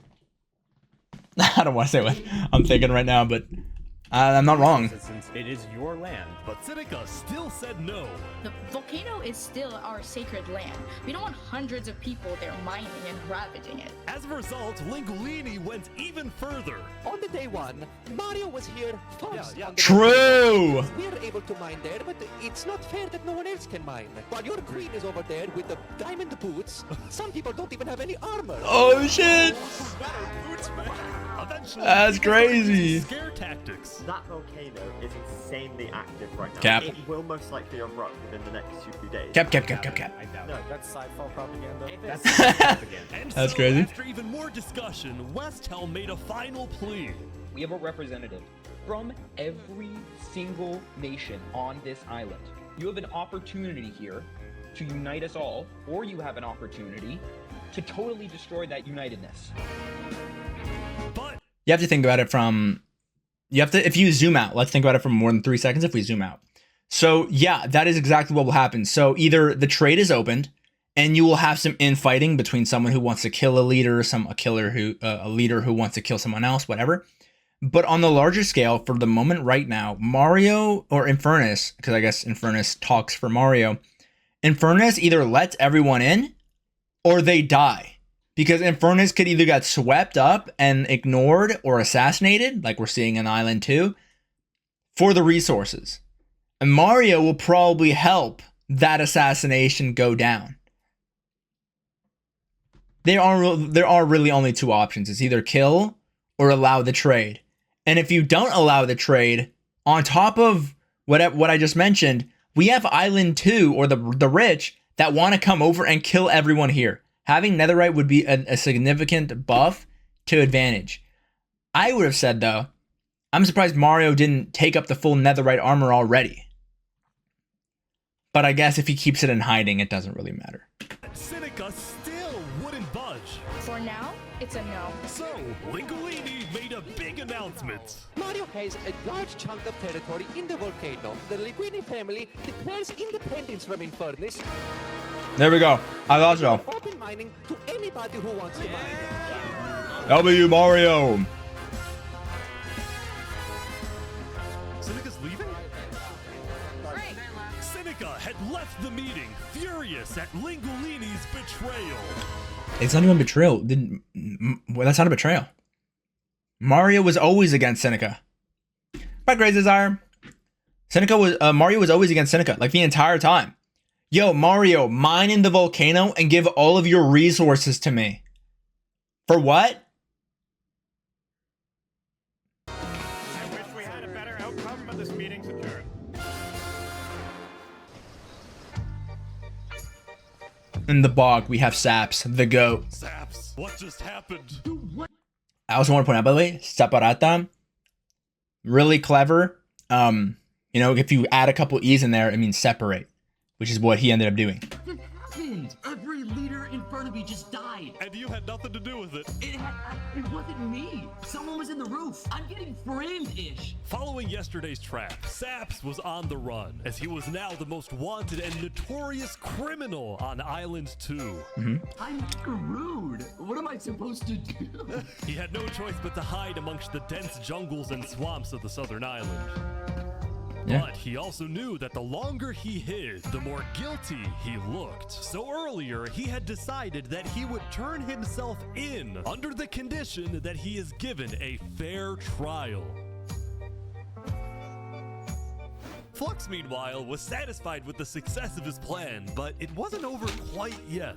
We got 2 leaders left to kill. Call me Cass, and of course, the guy who demoted me. And because Seraphim was dead, Flux sent another member of his crew to take care of the job. Oh no. Oh no. That fast? Dude's wearing diamond armor. There we go. To the world, this looked like yet another senseless assassination. But to Flux, it was the strategic progression toward making the people of Island 2 paranoid. So paranoid that they wouldn't trust anybody, and especially not Island 1. Is that what that would cause? He's playing the role of the bad guy to save everyone, but like... I'm trying to see. Killing your leaders, who beloved leaders, by the way. I don't think there's a leader yet who's been like an insane tyrant that everyone actively dislikes. By killing the people that you like, by killing authority that you like, would that immediately force you to turn against random strangers? Island 1? The poor? Maybe if they have netherite, but that wouldn't exactly... That what's happening is that they're not being united. They're being divided. In fact, the new leadership of Tricolor was already preparing for Island 1 to invade. I think we should secure our nation, make sure we have plans when inevitable war and fighting starts. Sending aid to Island 1 was officially off the table. And damn, never mind. Fuck what I said then. The construction of the Luminara Bridge had come to a stop. After all these days, Flux's plan was finally working. Now the cast coalition... Insane aura. I want to hate on Flux so bad, but I can't. He's living out the edgy dream, you know what I mean? Island 2 before the border drops. Although Cass herself was too scared to attend the meeting. I am, I want to enter, but my members are telling me not to because there was an attempt on my life yesterday. Right. Because Cass was one of the last remaining major leaders on Island 2, she now had guards with her at all times. Here, I'll trade you armor. Why? Just want to make sure you guys do not die. Please don't die. That said, everyone would soon be tuning into the trial of Saparata to find I don't think there's nothing necessarily wrong. It's like expecting a farmer to become a war general. I just think Cass is just a really laid back, chill leader. To say that, because okay, the entire narrative of Cass is that very much afraid, paranoid, and is afraid of really doing anything. It's not a bad thing, but what can she do? With a wave of her finger, I don't think people are going to want to line up to do things. What I'm saying is I think it's just she's more so just a figurehead, not really a leader. Whether Saps will... But a figurehead would mean that someone else is pulling the strings, someone else is actually calling the shots, but there is no one calling shots. No one's really doing anything. Be freed or executed. Several nations argued over who would get to host the trial, but the Commonwealth ended up winning. What is very exciting though is that this is all pre-barrier. The video still has the entire rest of the runtime. But first, why is it up here? They're moving the warden up. No. No, they're not. Wait, can you come back? They're bringing it to the surface. Yo. That's actually so badass. Okay, wait. Hold.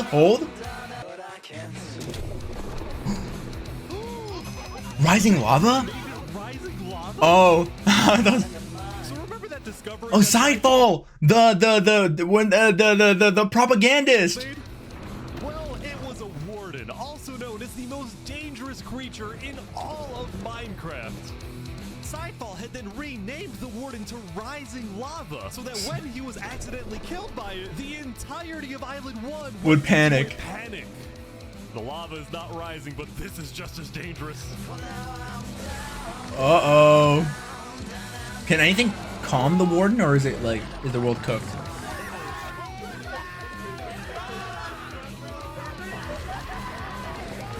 The warden Warden had been unleashed onto Island 1, going from place to place, terrorizing civilization. W Sidefall, I guess. Sidefall just gets to watch.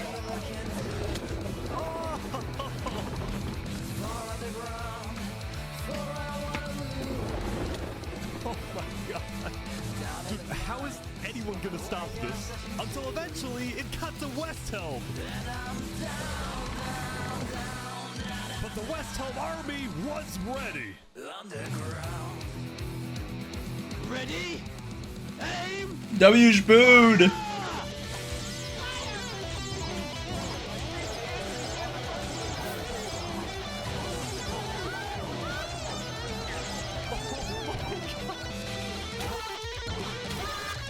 Derp. Bro, get the fucking musicians out of the way. I'm trying to watch. Will Spood die from this? That's all I'm wondering. Why is it in Remy's place? But it's not like the cooking.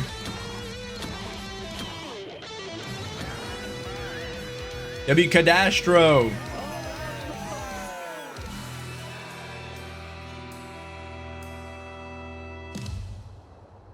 Aura farming? We see the fit, bro? The defendant Saparata is accused of 7 counts of murder, Derp. including the murder of Joe Field, the murder of Alkaline Alk, and the murder of our very own Coraline. I will hear the prosecution's argument, followed by the defense, and then I shall make my ruling. I think. Wait, what? Someone needs to fight a warden. I would just be evaporated. There is no fight. I would just lose. I think Separata gets killed here, because there is no good defense. It's like I said before. He had no connections. He was isolated. No one's likely to believe him. What's his best argument? I didn't know, and I had no time to do that. I don't even know if he has any witnesses.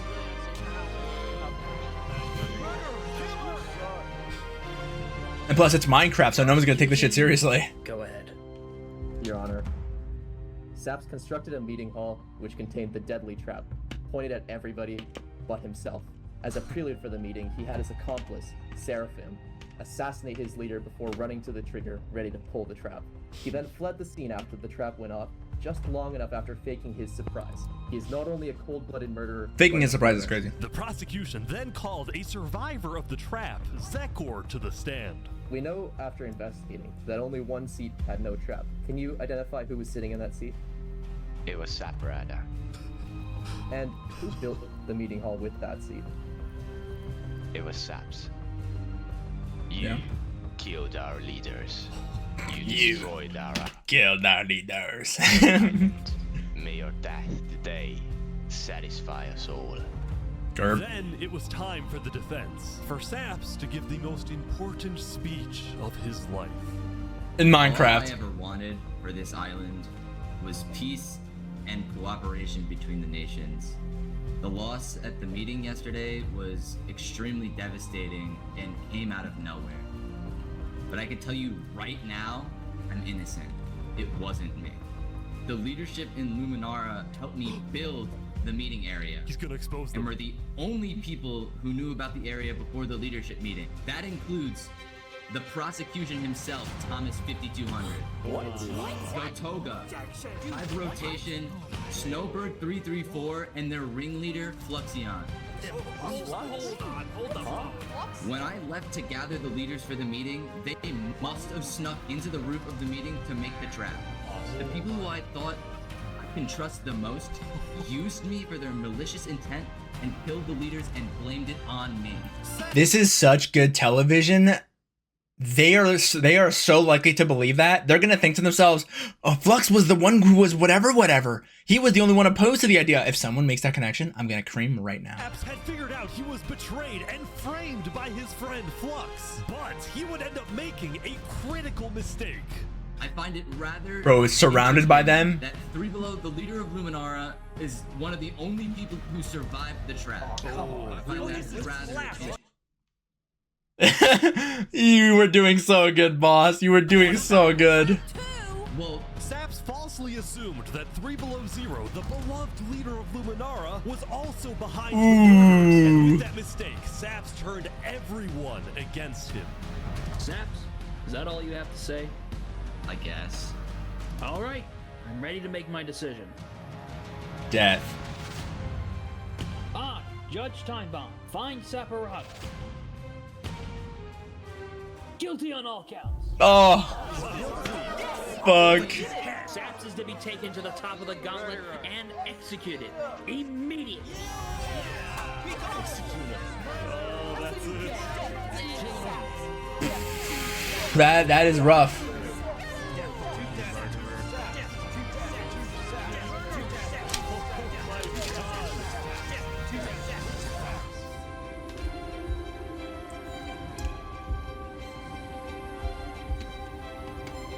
I hope, best case scenario, he has a water bucket in case. Or in the back pocket.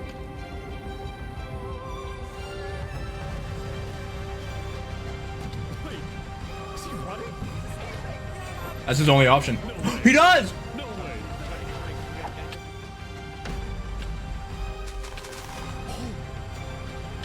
Bro's a Minecraft parkourer!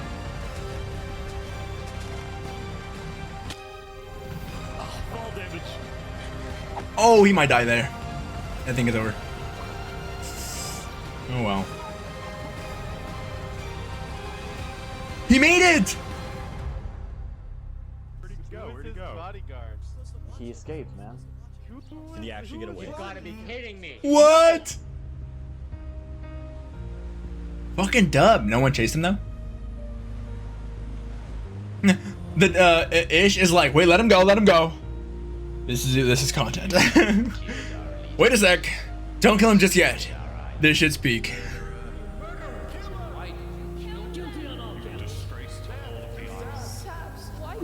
Sorry. Is she like in the background? Someone like yells out a slur. It's like, what? No one said that. Job haver. Employed. Damn.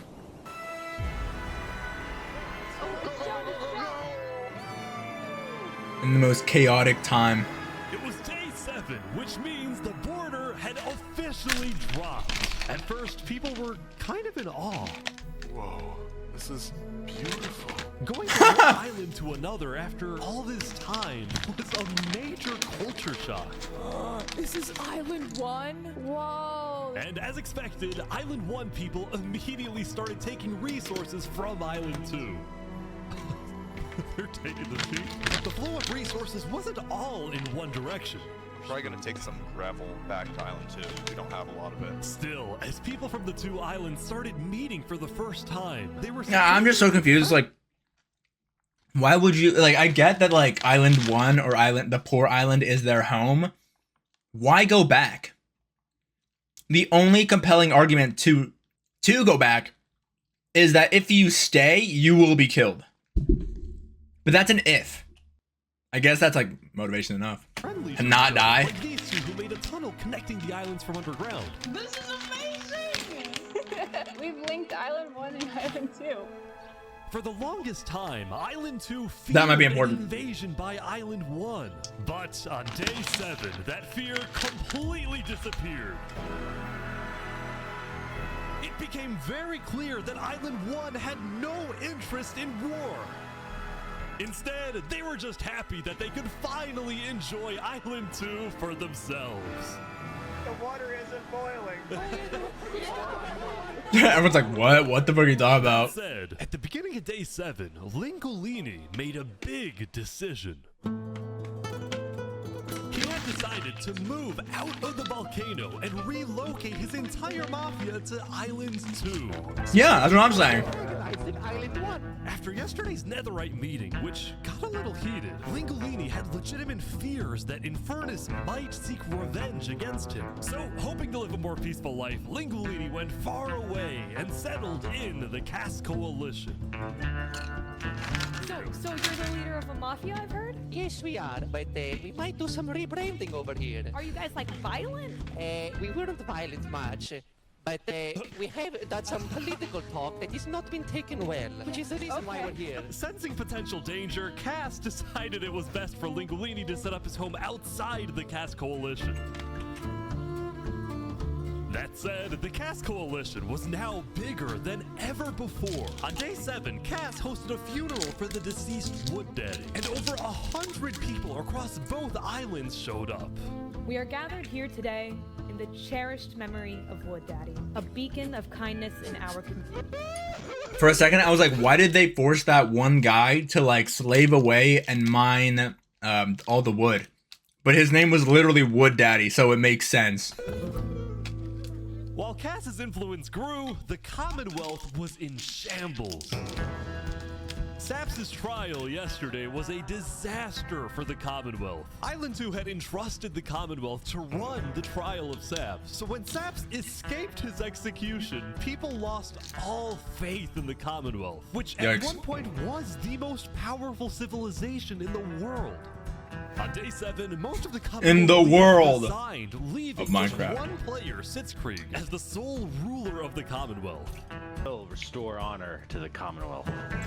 One of Sitzkrieg's biggest goals was to find and kill Saps, but his other big goal was to regrow the Commonwealth's population, which by this point had shrunk by a lot. So he sent out a lot of public invites, especially to the people of Island 1, and it actually did work until one of the people who moved in was Night Arcturus, the lead builder of West Helm. One of the betrayers. From West Helm, because Spood had found out about his secret plans for revolution. Hey, you found out?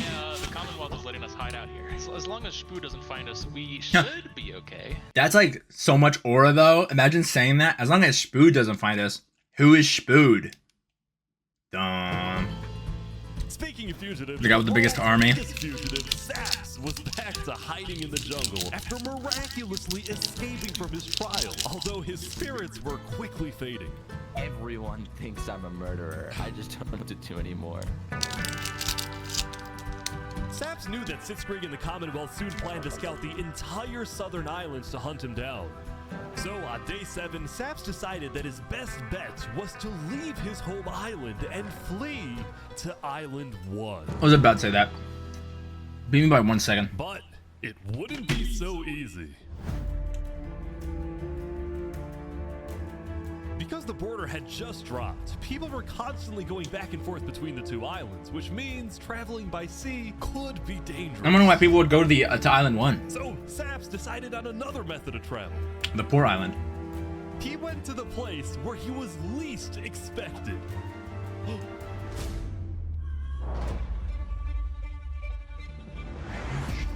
He's trying to use the bridge. Oh my god.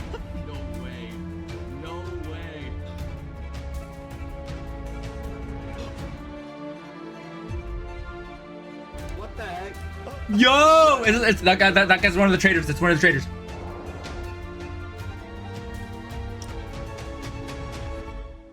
Island 1.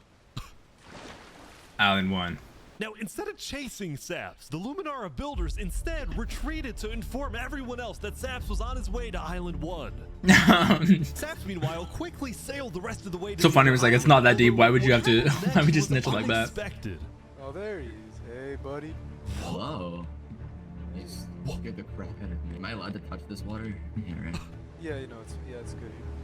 On the south side of the island, it's safe. It turns out earlier, Saps had reached out to a bunch of people on Island 1, offering them 2 stacks of diamonds if they give him a safe place to hide. And yo, what? To accept his offer, it was Turntap, the leader of the Covenant, the most I knew it! futuristic civilization on Island 1. How was the trip? I ran across the giant bridge that Luminara is building, and like all of Luminara was there. When Saps and Turntap finally arrived at the Covenant, Turntap immediately distributed Saps' diamonds to the Covenant army. But then, in a surprising move, he sent them out on a secret mission. What? Turntap had sent the Covenant hit squad to Island 2, but not to accomplish a goal for the Covenant per se, but actually upon the request of Infernace. What? The Covenant's working for Infernace? For what purpose? Linguini betrayed us. humiliated us. He ruined our sacred land. Yesterday, Lingolini had opened up the volcano for netherite mining, and as such, people from all across Island 1 had started mining in the volcano. And even though Lingolini had now moved out of the volcano, Sinica felt that since people were already mining, she had no choice but to let them stay. She was not happy about what Lingolini had done, and Sinica wanted revenge. Oh! They're killing the entire mafia. Wait, what? Oh my god! Oh my god! The Mario's dead! The reason the Covenant was willing to do Sinica's bidding wasn't just because she let them mine for netherite before anyone else, but because as a civilization that values honor and loyalty, the Covenant didn't appreciate how Lingolini so publicly betrayed Infernace. Wait, the Covenant didn't accept it? But because as a civilization that values honor and loyalty, the Covenant didn't appreciate how Lingolini so publicly betrayed Infernace. What? But they weren't a part of them. That's not on them. They found him. Okay, the only thing, here's the thing. They can lather this up to become like something really cool or whatever, but the Covenant's greatest motivation to hunt down the Mafia is securing that Infernace hands over the material from the volcano to the Covenant, so that the Covenant gets the netherite. That's like the greatest thing. We could have had Island 1 at peace and world peace, and we still can, really. Oh, here they go. But over my grave, he will not be a part of it. That's fucking crazy. They've got him. They've got him. Oh my days, Lingolini's dead. W death cry. W Lingolini. The Covenant had massacred the Lingolini Mafia. Before anyone could retaliate, the Blue Cross announced they would schedule a hearing, calling on the Covenant to explain what they had done. This is an insane turning point, because at this point in time, the Covenant could say, what the fuck are you going to do about it?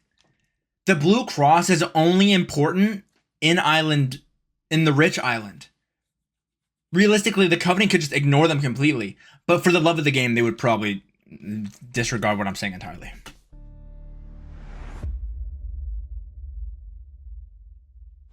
Was an ad supposed to be there?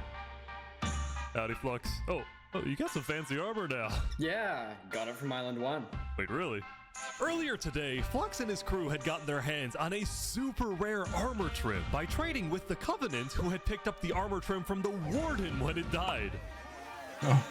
Now, of course, Flux had no idea that the Covenant was also trading with and harboring his arch nemesis, Saps. But he did know one thing. I heard Saps ran to Island 1, so we put out a massive bounty on his head. Flux was now determined to have Saps killed, because Saps was the only other person in the world who knew that Flux was behind the murders of all the Island 2 leaders. Basically, if Saps dies, Flux gets away with everything. And ideally, the sooner Saps dies, the better, because of incidents like yesterday. That includes the prosecution himself and their ringleader, Fluxian. Flux could... This is an example of, what is it? The evil, or what is it? Like, bad people running away from nothing. Because right now, as it is, Saparata is completely, like, not useless, but, like, he means nothing. He's harmless. He poses no threat, because no one believes Saps. So he doesn't risk being betrayed or anything. Let's say Saps tells the people from the Covenant that Flux is behind everything. Nothing would happen to Flux. Maybe Saps will say, yo, I'll give you some diamond if you kill Flux, but that's about it. Yeah. I guess in this case, if he wants to secure total destruction, yes, then Saps has to die. If anything, Saps' accusation only made people hate him more, especially the people of Luminara, who weren't happy that Saps accused some of their fellow citizens. What do you want to do to Saps? Kill. Kill on site. We hunted him down the other day. We couldn't find him, but we have speculation of where he is. After the murder of their beloved leader 3 Below Zero, Luminara soon planned to host an election, and the current frontrunner was a player named Legacy. I think we're gonna win this thing. For a moment, Flux also Win this considered thing. a run for leader, although he had basically already accomplished everything he wanted to do. Look, no matter what people say, Island 1 was planning to invade us. They would have just walked right ahead. But now that we have stronger leaders, more cautious leaders, they're not gonna do that. We have world peace. And not because of a bridge, but because of me. That's hilarious.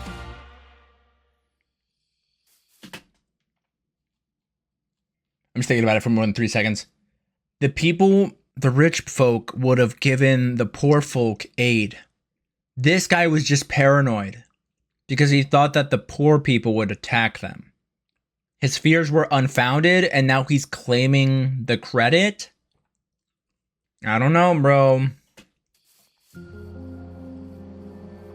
Since the beginning, Flux's philosophy was simple. You can never show kindness to your enemy if your enemy wishes to destroy you. If you build a bridge, they'll use it to invade you. If you offer them aid, they'll use it to kill you. Sounds like he was just scared Flux to me. believed it was necessary to eliminate the Island 2 leaders who wished to be kind. But the cost of their deaths was devastating.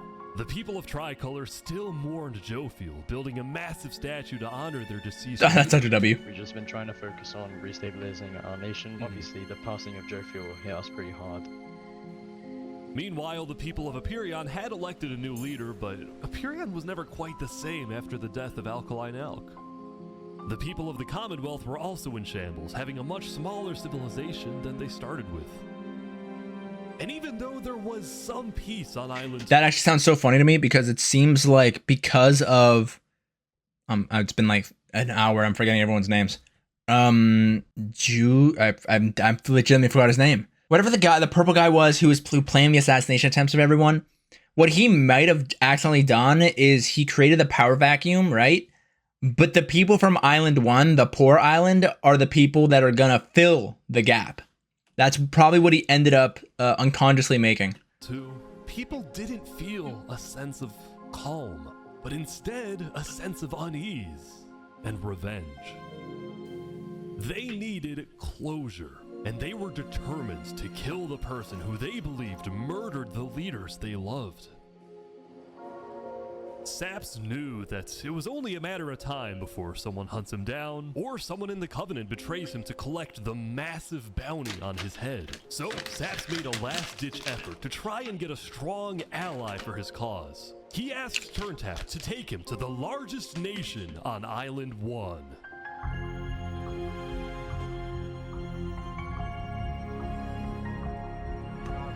This Deadass looking like an anime arc. Bro was banished by his banished by the hero party, joined the whatever, and then gained superpowers from there. Capitol building. They ran into a citizen of Aperion from Island 2 who recognized Saps. Uh-oh. Oh, hey. Is there a problem here? Go ground? There's the ground. West Helm territory. Uh-oh. Okay. Okay. We will walk by in peace. Good call. Saps and his crew then entered the capital. Can I speak to the glorious leader of West Helm, please? Yeah, I'll go grab him. I'll go grab him. Hello. The Covenant leaders brought me. Can we have a meeting? I'm not gonna lie, Saps. You coming to me asking for a meeting after what happened last time, even if it wasn't to do with you. Listen, I just want to talk. What about what? At least explain, because I'm innocent. Saps, I'm sorry. No. Ultimately, Spood rejected Saps' request for a meeting because Spood didn't exactly trust him and had no real reason to help him. So instead, True. Saps tried another civilization. Crazy Gojo. Pirates.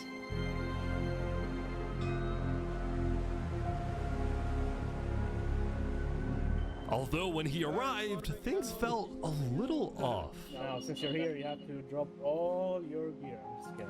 Well, about that. Wherever you think is the safer option. Oh. I don't want any of you guys to get killed for something that I'm being framed for, you know? But then, suddenly,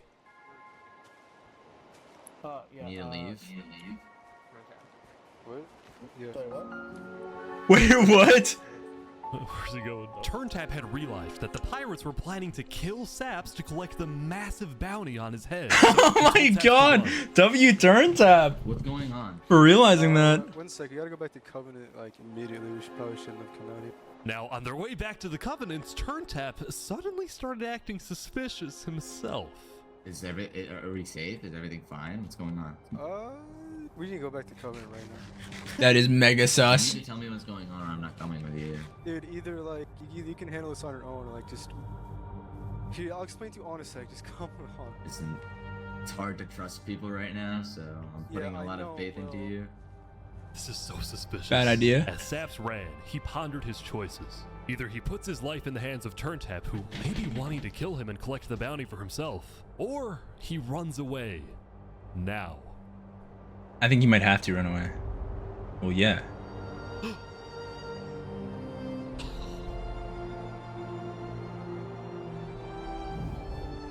Crazy that Turntap said run. That was like W comms, but. Saps then climbed the mountains of Island 1, escaping from the last remaining person he thought he could trust. He was now all alone in a world of people who hated him and wanted him dead. Yerp. My goat. Plot twist, he just dies in the snow. Oh yeah, I guess no one lives up there. And started collecting blocks. If he's trying to hide, that's probably not the best thing to do. In the tundra, a monument for people to remember him by. Is he gonna? And he planned to jump off. No! No! What? He fell into a depression. If I have to die, The indomitable human spirit? I'm gonna make sure he does too. Dude! Yes! Oh my god, this shit's amazing. The numbers up there, like, low-key stop mattering. Welcome everyone! Today, we have 2 new prisoners who will fight to the death. Why are they prisoners? Linnet, you are charged with the attempted murder of several innocent West Helm farmers. Yerp. Remy, Is this just a lore? you are charged with conspiracy to murder West Helm food supplier Dinosaur. Ready, Who found out about that? fight! Ish just be leaking. Bro, against diamond armor, bro is not winning this.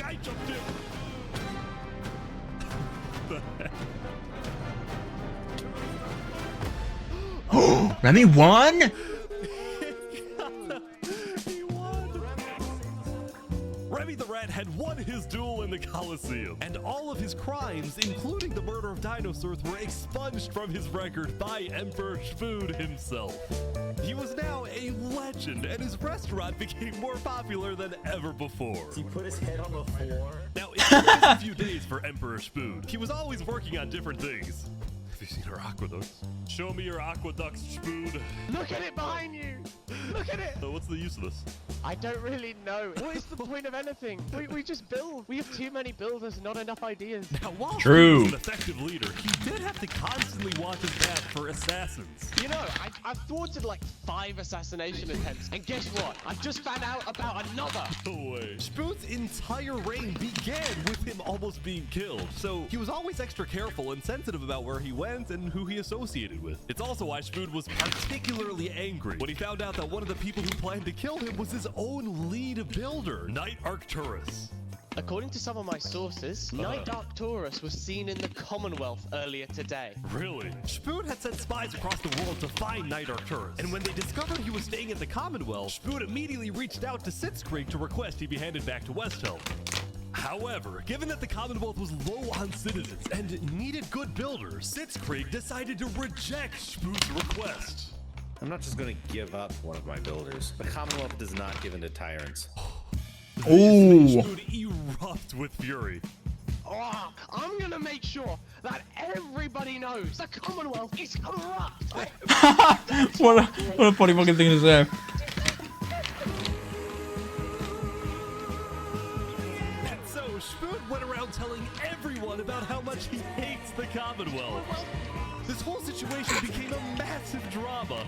got to the point where the rest of Island 2 was getting annoyed with the Commonwealth. I don't get why the Commonwealth doesn't just hand him over. We don't need a war with West Helm. Unlike the Commonwealth, Cass had a big population and she didn't care about losing citizens who were troublemakers. For example, earlier, one of her citizens, Addison27, had gone to Tricolor, dug into Jofield's grave, and had stolen Jofield's head. That's fucking disrespectful as shit. That motherfucker needs to die now. Addison from the Cass Coalition and alerted Tricolor of his location, causing Addison to flee Island 2. It was this kind of no-nonsense leadership that earned Cass a lot of respect from not only her citizens, but other Island 2 nations who were now much more willing to ally with Cass than with the Commonwealth. The very existence of the Cass Coalition also provided a sense of security to smaller groups, like this new nation who were mostly cheese merchants and called themselves the Conquistadors. This is the way of cheese, but el queso! W. Since the border dropped yesterday, the economies of most Island 2 nations were prospering, with heavy amounts of trade and tourism between islands. Meanwhile, in Barbie Land... Ish. I have news. What? I'm marrying Oppenheimer. What? On day 8, the player Oppenheimer had marched into Barbie Land, but instead of destroying it with a nuke, he apparently liked it so much that he proposed to their leader. That's fucking funny. Ish, consider this your invitation to the Barbenheimer wedding. W Riz. In Luminara, meanwhile, the citizens were inventing new technologies. This is the power switch. It's 16 furnaces working together simultaneously, and it has a bunch of hopper minecarts on the inside distributing everything. As much as Luminara was finally starting to live up to its name as the light of Island 2, little did its citizens know among them was quietly living the world's most deadly group of terrorists. I'm thinking of running in the election tomorrow. Oh yeah? Legacy's pretty popular, but I'm not worried. While it seemed like each of the Island 2 nations had their own separate goals, they were all still united under one mission: to find and kill Saps. In fact, by day 8, Luminara had told all of the other nations that Saps had fled to Island 1, and some nations were already preparing to send out hit squads later today. But Island 1, meanwhile, was currently dealing with a whole other political drama: the murder of Lingolini. I cannot conceive how we are being this civil about this. They came in, they found him in the hole, they drowned him in lava. This player, Vietnam, was one of the few remaining survivors in the Lingolini Mafia. Vietnam had escaped the Covenant's attack and wanted to get revenge against the Covenant, but was finding it surprisingly difficult to gather support. See, while the Blue Cross condemned the Covenant, nobody was brave enough to declare war on them. People feared the Covenant and its army, which is why Seneca secretly asked them to do the deed instead of doing it herself. If people knew that she was behind the attack, she would be in big trouble. But for now, nobody would face any consequences for the massacre of the Lingolini Mafia. Yeah. Similar situation with Saps, except that like they actually just died. They also weren't associated with anyone. No. They fought for the prosperity of everyone getting the netherite. But because it's so rare already, not much benefit to it. They just ended up making enemies. But oh well. Going back to West Helm, on day 8, Emperor Spood was really only thinking about one thing: how to get revenge against Knight Arcturus. After the Commonwealth rejected Spood's extradition request, Spood's initial reaction was to begin preparing for war. But what made him think twice was his belief that the Commonwealth was a massive nation with probably a big army. Spood also knew that declaring war could risk the entirety of Island 2 coming to the Commonwealth's defense, and maybe launching a counterattack on West Helm. So, Spood decided to change strategies. He instead decided to try and bait the Commonwealth. See if he can make them angry enough to do something rash. Something bad enough that would allow Spood to then declare war. Crazy. What he could have done is just send a spy. You know what I mean?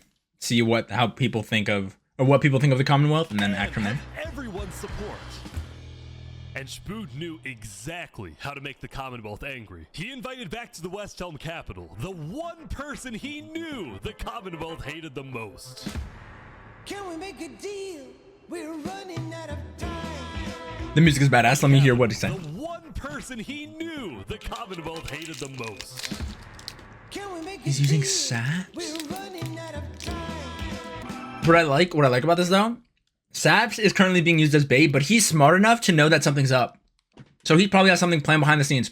Because the Covenant had brought Saps to West Helm yesterday, Spood had specifically asked Turntap to protect Saps and escort him to West Helm once again. While Saps didn't fully trust Turntap, or Spood for that matter, he knew that a meeting with Spood was a massive opportunity, and it was worth the risk. Yeah. Saps, you are the person that, to my knowledge, murdered all those people on Island 1. It was not me. There is a person on Island 2 that is behind all of the assassinations and the corruption. His name is Flexion. That was his name. Emperor Spood was having trouble believing Saps, but he went along with it for now. Well, it seems like we both have gripes with Island 2. Spood then proceeded to tell Saps and the Covenant about his feud with the Commonwealth, and how he needed Island 1's support in case a war breaks out. There was just one problem. The Blue Cross Alliance was as good as dead. Infernace had basically left the Alliance after the last meeting, and the Covenant had stopped responding to the Blue Cross because of the Linguini situation.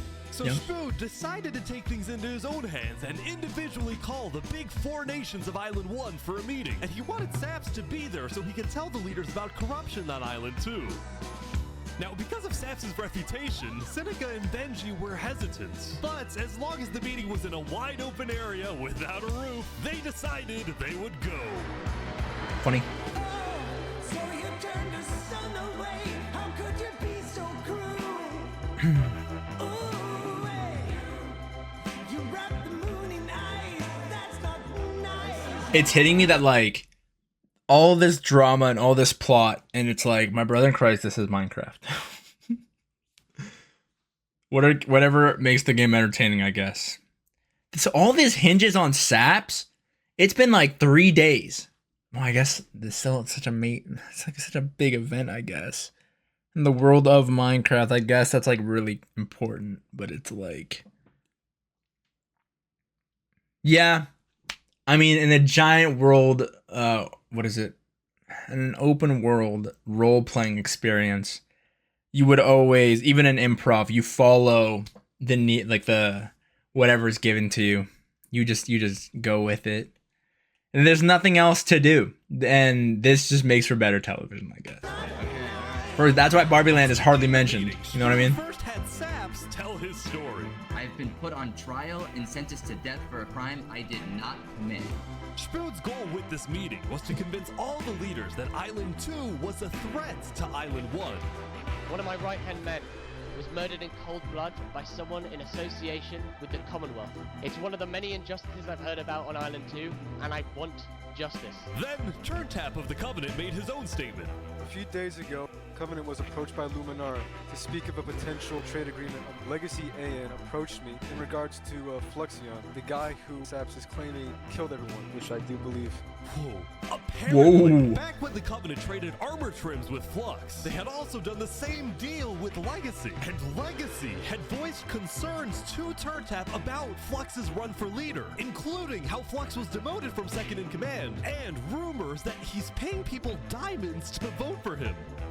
This gave Saps and Spood's stories a little more credibility, which was crucial for getting everyone on board with West Helm's military proposal, which was, if any nation from Island 2 attacks Island 1, then the entirety of Island 1 must strike back. If all leaders are in agreement to this, please say aye. Aye. Aye. Aye. That's so cool though. Like that's just like so badass. Saps has the protection of Island 1. That's so badass. Holy fuck. This is for us a problem. Benji was hesitant to join any military alliance because Elysium was the nation of peace, and he knew that his people were opposed to any changes that threatened their peaceful lifestyle. He's also a dog shit leader. We can just say that. Benji, every time he tries to do anything, all of his people say no. Pretty funny. Council might not agree. Do you believe if Saps was at the council meeting, would he potentially have the chance to convince them after telling his story? No. I think he might. That's crazy. As long as Saps agrees, it's up to you. I mean, yeah.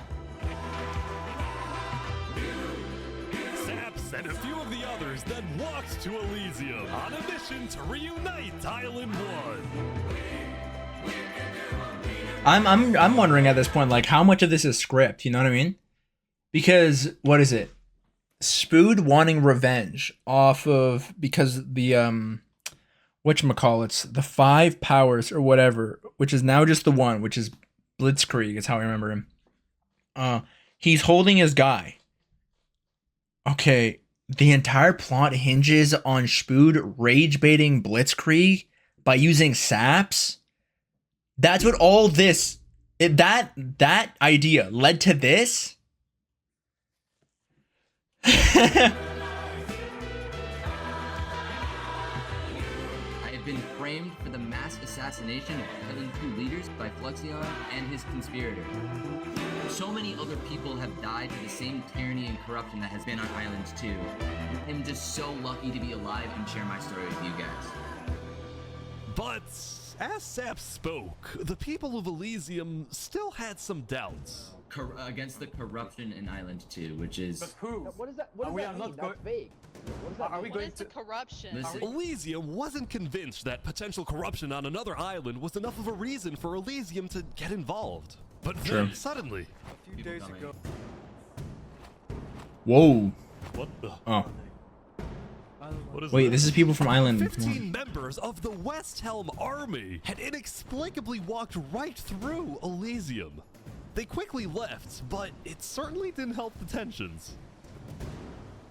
Nonetheless, the proceedings continued. They're being rushed here to pressure us. We're going to be deciding whether Elysium citizens would go to war. I think Elysium citizens need to have a say in that. Yeah, I agree with that. After even more deliberation, and after even more time passed... Excuse me, I have to say something important. The troop of people that came by, they are apparently the military from the West Helm. We have reasonable suspicions to believe they are going to launch an invasion of Island 2 in the next, 5 minutes. I do not know. What are you talking What? Emperor W. Spood Gaslight? had grown impatient. After Spider informed him that progress was stalling, Spood had decided to send a squadron of the West Helm army What? to the Commonwealth Bro just gave up on his plan. West Night Arcturus. Oh boy, they're almost there, I think.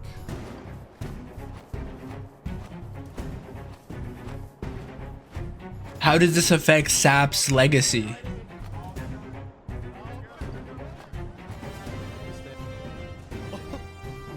Hello, Ben. We are here peacefully. We're simply looking for a man by the name of Knight_Arcturus.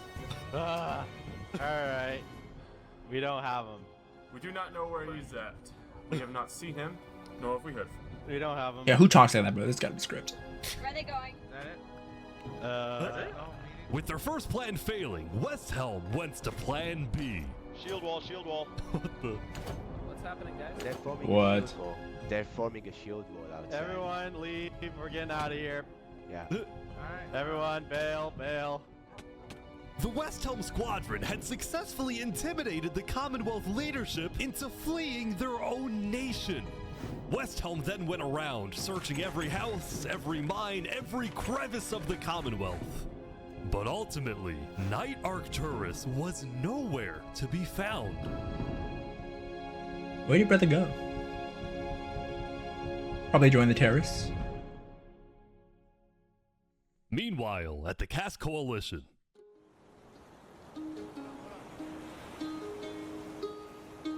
Hey, can I run something by you real quick? Yeah. You know how everyone's trying to kill Saps because of what he did? And then during his trial, he was all like, Luminara was behind this. Luminara built the trap. The leadership in Luminara helped me build the meeting area. That includes the prosecution himself, Thomas 5200, and their ringleader, Fluxion. So, I was sailing past Saps' place a few days ago. God, this dude is digging. Or what? Oh. You see that? You see that guy? I see him. Isn't that Flux? Yeah, kind of looks like him. Yeah. How did he see that? What's he doing at Saps' place? And why is he gathering blocks? You go to show Cass. Gerp. What do you think? Interesting. Interesting. It's not like this completely turns everything we know on its head. Fascinating. You know what? Go show this to Tricolor. And probably also Hyperion. I'm on it. That's what I mean, though. It's like Cass doesn't do anything. You see what I mean? She could have taken action by doing something, by telling someone, by telling people, you know, because she has all the influence and power. Nah, go tell that person over there. But it's like, it's whatever. Just something to note. But I mean, I guess that's just what makes her so popular. I guess it's just one of the traits. Citizen of the Cass Coalition had been reviewing his old video footage when he happened to notice Flux digging for sand, a prevalent material in Saps' roof. On its own, this wasn't the best evidence. Yeah, and wait, wait. It kind of just clicked. If Flux was digging for sand near Saps' place, what does that matter? The assassination attempt was like 4 days ago. You know what I mean? It did raise some questions.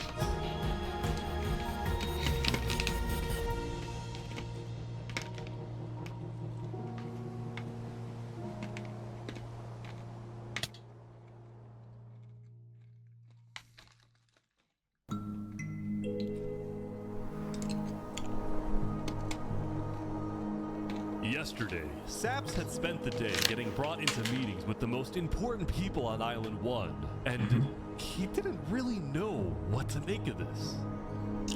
In one sense, he was incredibly lucky to finally have some support.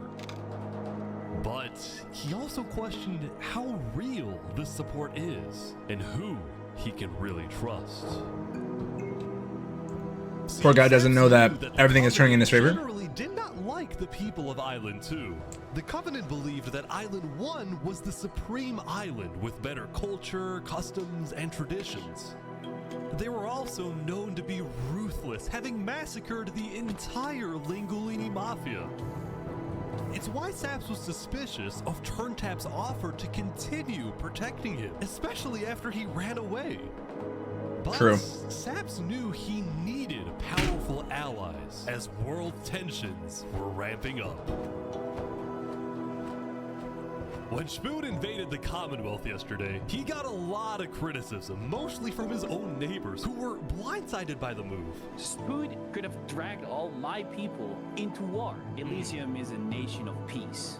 Like that, any hope for a Big Four alliance was basically dead, especially since the other nations were now dealing with problems of their own. Wonder what that means? Earlier yesterday, Queen Seneca had found out that Elysium's newspaper Daybreak Media had somehow found out that she had directed the Covenant to kill Lingolini.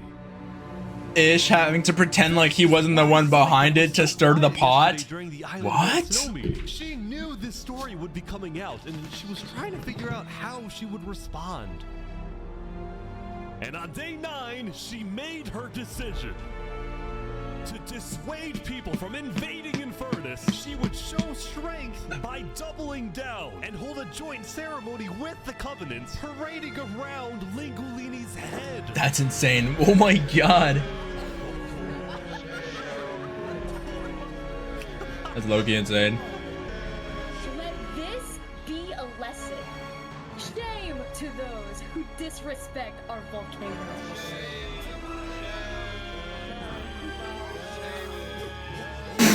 Mario watching this later. Meanwhile, on the other side of the island, the Blue Cross was hosting a meeting. Vietnam, I'm getting word that Infernace is having His name is Vietnam? ceremony to burn the head of Mario. If I can't get his head back, then it's war. I will put my hands around each and every one.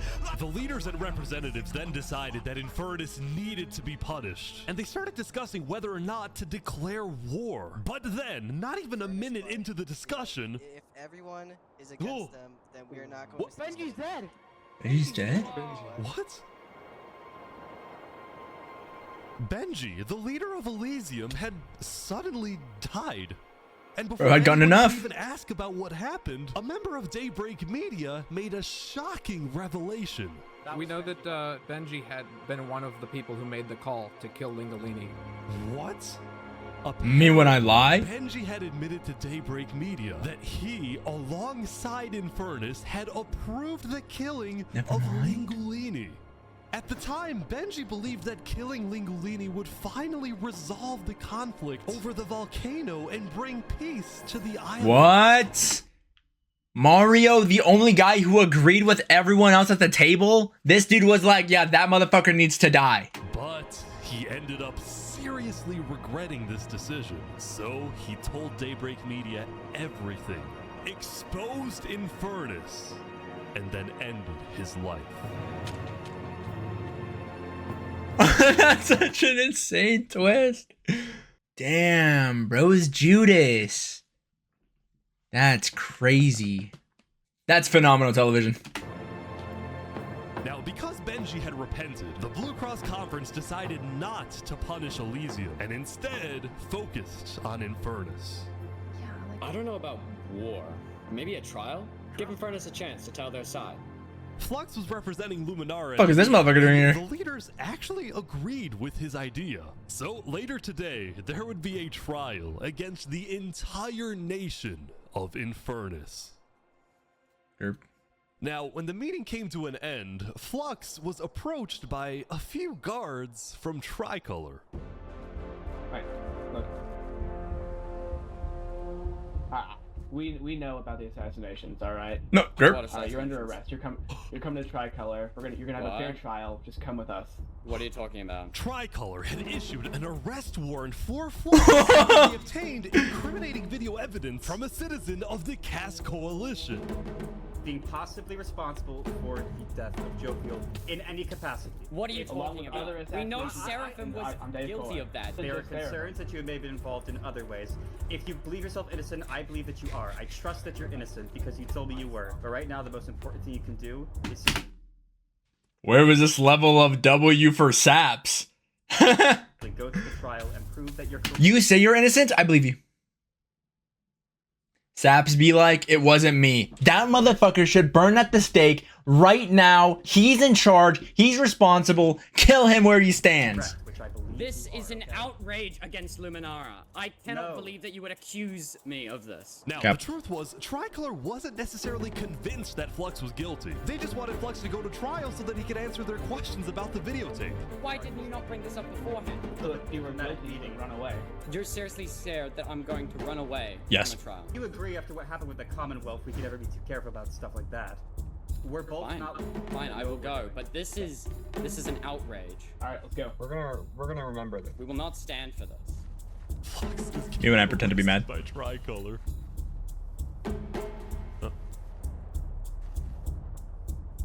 Was leaving the server. He's like stopping every few seconds. We'll stop, don't worry about it. The group then passed through Elysium and were about to sail off to Island 2 until... The assassin.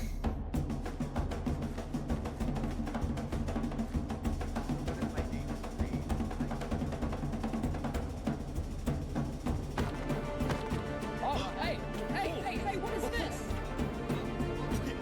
What? Did he miss his boat? Wait, Flux is getting away? It turned out Flux had secretly told a member of his own crew to come and attack him so that he could run away from his arrest without looking guilty.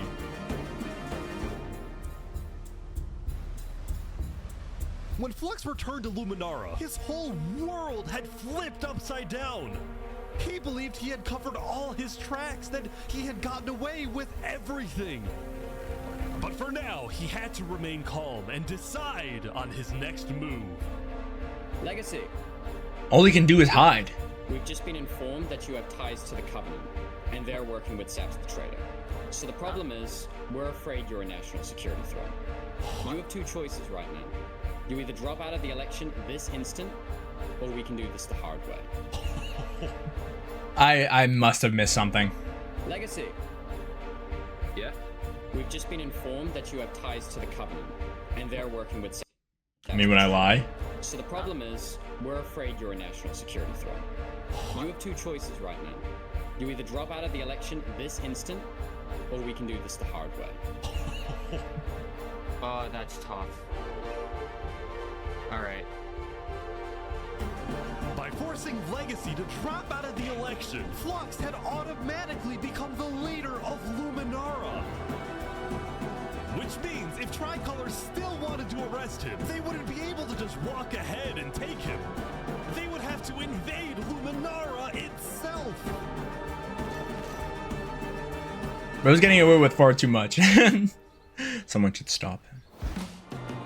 Meanwhile, back to Saps. Yesterday, Emperor Spood had caused a lot of chaos with The run? his failed attempts to capture Knight Arcturus. So he spent day 9 repairing relationships, but also forming new ones. For example, earlier, Spood had received a message from a player named Addison27 who wanted to sell Joe Fuel's head in exchange for netherite. Spood accepted the deal, gave Addison a place to meet him at, but then he gave Addison's location straight to Tricolor. Armor. Uh-oh. Show us the head. Yeah, there it is. Oh, no. Give it right now. I got it. Now, this actually led to an alliance between West Helm and Tricolor, the first ever multi-island alliance, and a strategic move by Spood to befriend the neighbors of the Commonwealth. Of course. Later, Spood also There was literally no downside to that. heard about some civil unrest going on. So they all just left, just like that? Apparently, about half of the Covenant's entire population had decided to leave the Covenant. This is because they believed TurnTap was betraying the Covenant's values by constantly trading and associating with Island 2. And what made a lot of them really angry was the fact that TurnTap was making them protect Saps. See, originally, TurnTap had only brought Saps in to get diamonds for his army. But the more he heard about Saps' story, the more he became captivated by Saps and wanted to help him. In fact, the reason TurnTap had acted strangely on day 7 wasn't because he was thinking about killing Saps. It was because he had just saved Saps from the Alcaracina pirates, and he was worried that the pirates would attack the Covenant in retaliation. But before he and Spood could figure out a solution, the Covenant suddenly had a surprise visitor. Come here, you're under arrest. Uh-oh. Yo, they're trying to kill me? You killed our leader. You destroyed From before. our island. After days upon days of searching, the Commonwealth had finally found Saps. It's literally the guy. Saps is now hiding. This player, Zekor, was now the main diplomat of the Commonwealth, and he knew that this was his opportunity to finally kill Saps. The last thing he needed to do was to convince Spood to hand Saps over. Spood, come here. Please, let's have a talk. Let's have a chat. And are you a friend of this criminal behind you? Alright. Could you guys come inside? Oh boy. All right, kill him right now. Here we go. We can put all of our fighting behind us. I propose a trade. You give me Saparada, and the Commonwealth gives you Knight Arcturus. Oh wow. Shit. Artie. Artie for Saps. Bad deal. Sure, this guy wants Artie, but okay, wait. I want Saps to live. But from Spood's POV, Saps isn't that great. No. Actually, for Spood, this is the perfect deal. He couldn't care less about Saps. What he wanted was to rage bait the Commonwealth. So this might be the perfect opportunity. I'm pre-moving. He might just he might take this deal. For Saps. I mean, where would this happen? Yeah, he's you already can let us take Saparada now, and then we can kill Arcturus for you. No, don't kill him. He needs to fight in the Colosseum. That guy laughed. We can make that work as well. Wait, so you're saying you know where he is?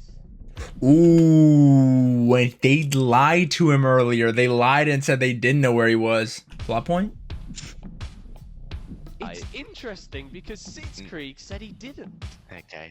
We don't have him. We do not know where he's at. Look, he comes back every now and then. We'll find him. Really? Is that so? Why would I lie? You've done it before? So you'll find him for me. Spood, don't do this. Look, Spood, I have to be honest. I'm shocked that you're defending this criminal. Either you accept this deal right now, or I tell everyone from back home that you're harboring Saparade. They'll all declare war on you, and this will be the end of West Helm.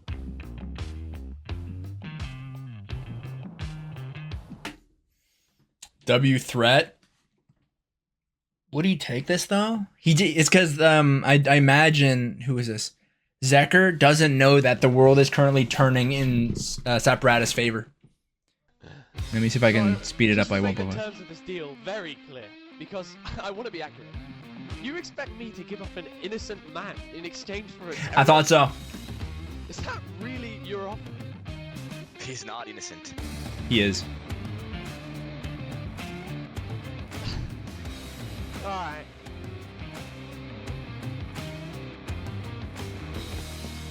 Get out. There. Now. This. Nerp.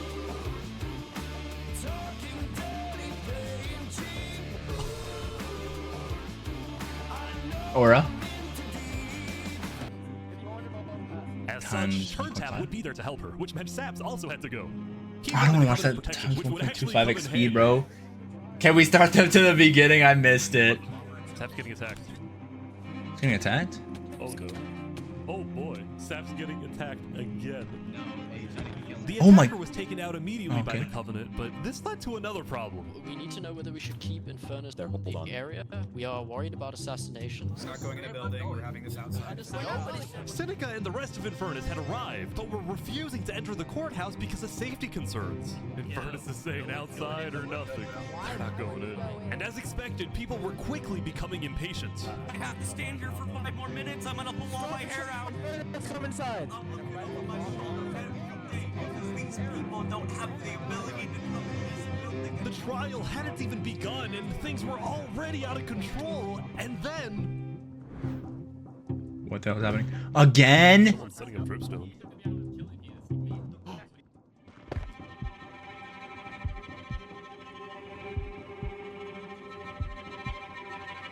Brian Bro saw it. That land on nothing. Please, please, please. Right. Oh. Turntap! And like that, Turntap was dead. Killed by two disgruntled former citizens of the Covenant who had come They back betrayed him? for revenge.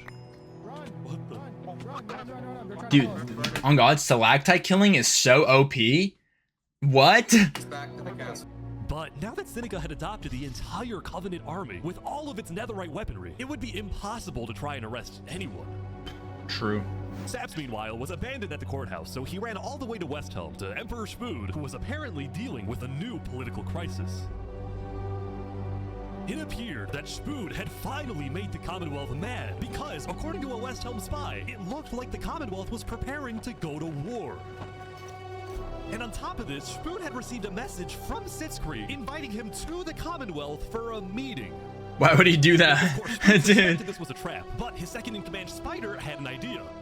Let me go instead. Let them kill me, and if they do, we'll have the right to obliterate them. True. Basically, if Spider goes to this meeting and actually gets killed, then in the eyes of the world, this will give West Helm permission to finally wipe the Commonwealth off the map. You're a hero, Spider. Glory to West Helm. That's just so cold. Glory to West Helm. These guys are all waiting for something to happen.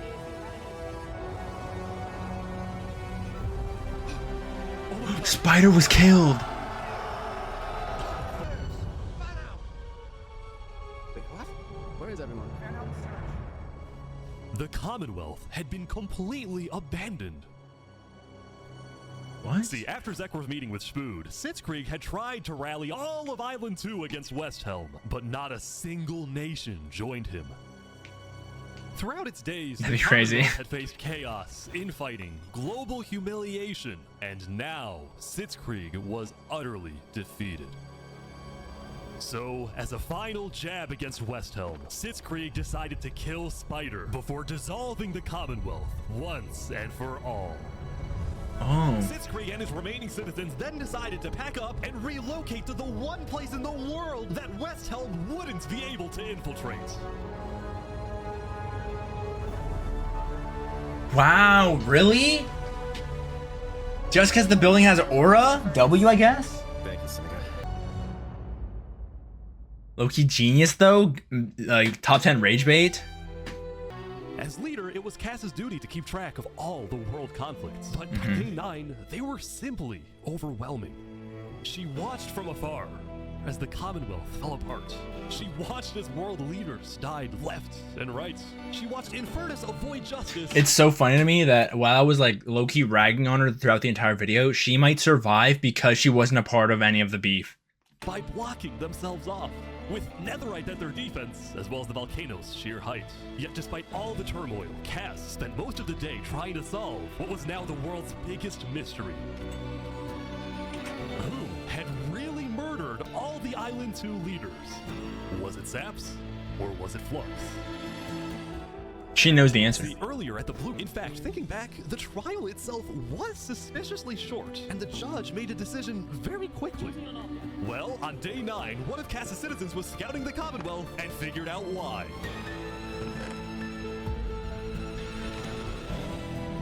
Flux had bribed the judge to ensure Saps was found guilty. When Cass discovered this, she immediately... We gotta think about that for like 3 seconds though. Like, why would you have a chest in the Commonwealth with your fucking name on it? Behind a painting. It's like, what? Yo, the item I used to kill 8 people.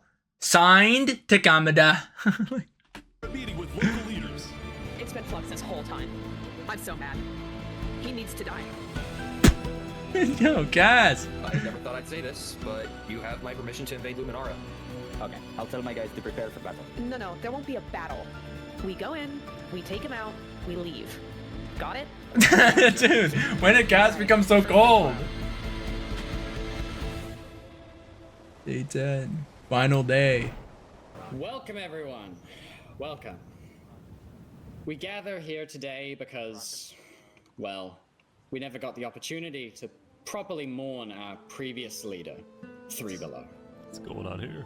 He was more than just a Luminaran. He was levitating? a friend, and I'm very much excited that we can continue his legacy and complete the bridge which he would have wanted. Me, would I lie? Ruh-roh. What's happening here? Flux gotta go! Is Flux surviving this? I do not think so. Surrender, Flux! I don't want to do this! Okay, wait. Wait. I'm not moving. Flux looked to under the arrest, killing Jag, Alki, members of Tricolor, and leader of Commonwealth. This is an outrage! And attempting my assassination! Hey, stop. The slur? Flux had stopped and surrendered, but there was a bit of confusion. He's entitled to a fair trial. Wait, I thought it was on side.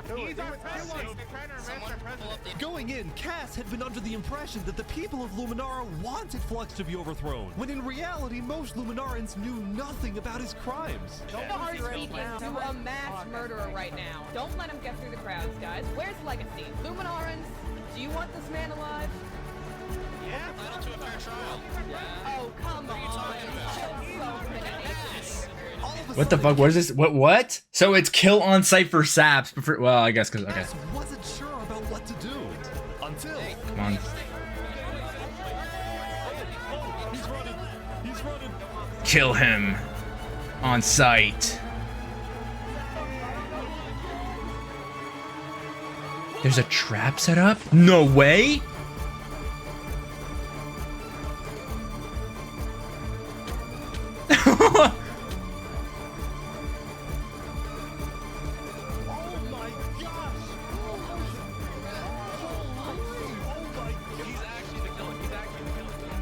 Flux had killed 5 people using a secret trap he had built the day before. This bought him just enough time to escape. You block up behind. That said, Flux knew there'd be a lot of people after him, so when he dug to the surface, he ran straight to the ocean and fled Island 2. Still, Cass and Aperion sent out hit squads to try and hunt Flux down, while Legacy directed the citizens of Luminara to evacuate. I gotta move all of these people over to the Concave storage queue because no one is safe in Luminara at the moment. Holy. Like that, Legacy had taken over as leader of Luminara. Cass and Aperion Nice. were down 5 citizens, and Flux had gotten away with everything once again. Wow. Can't really say that when he's when there's a hit out for him. Or so he thought. On day 10, word began to spread about what had happened. That was Flux's trap? Yeah, Flux built that trap.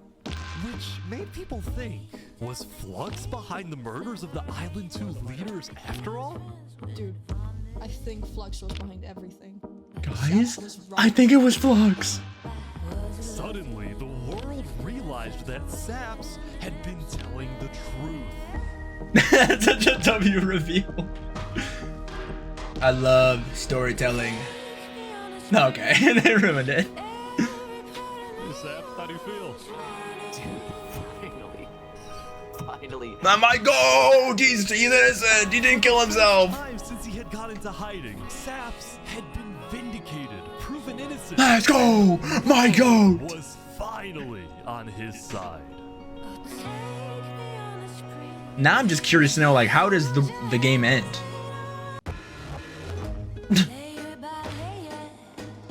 Herb.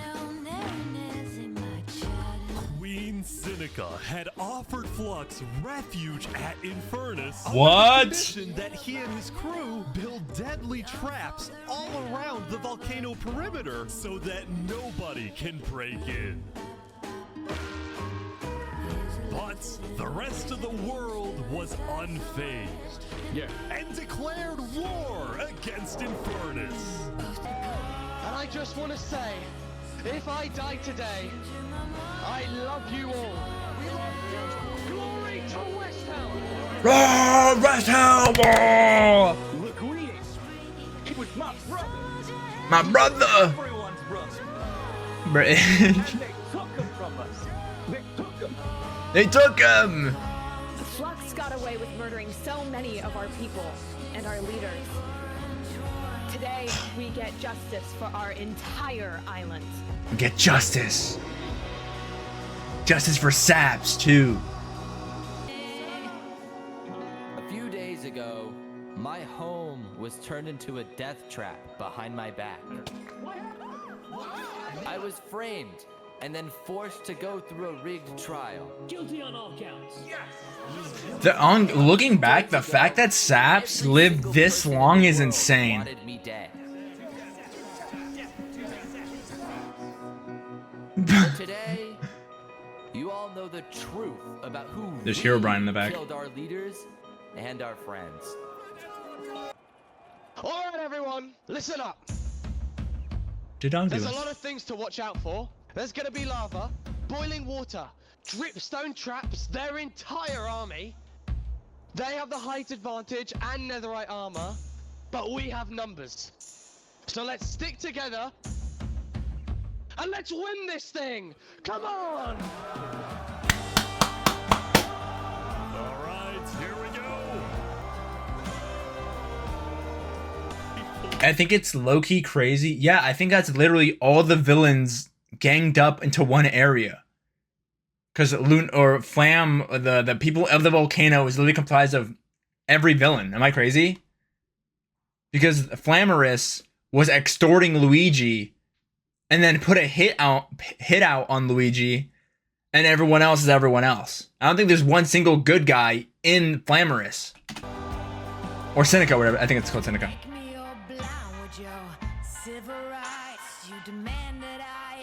I was making sure that I appreciate the music video. I think there might be a problem. Okay, send out the covenant now, right now. Send out the covenant, please! Go, go, go, go, go. Bro, what? Are they caged? Oh, big fighting on the ground right now. Covenant is attacking from behind. Oh my gosh. It's a fucking massacre. And the worst part is that, like, we don't even know who's who. If you're playing Minecraft, it's like, who do we attack?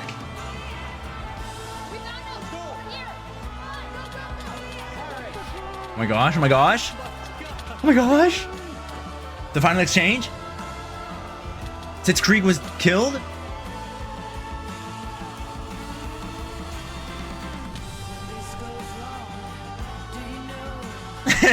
Okay, deserved. And Fuxion! How is motherfucker always escaping? Oh, no, it's over for him.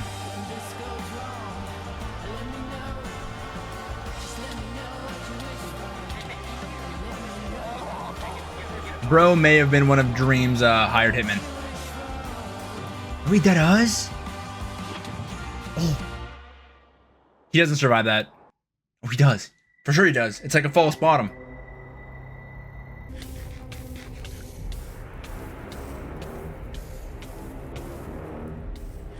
Are we dead us? No. Surely not. And it was all planned?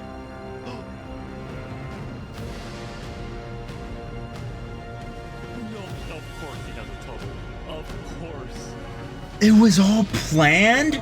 Actually, W villain.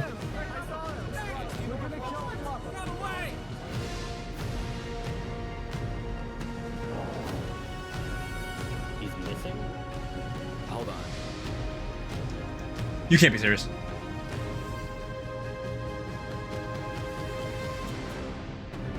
I think that just means he's still alive. Or is he calling a 1v1? He's calling a 1v1. You can't be for real. Alright guys, let's go. I knew it. Oh my god.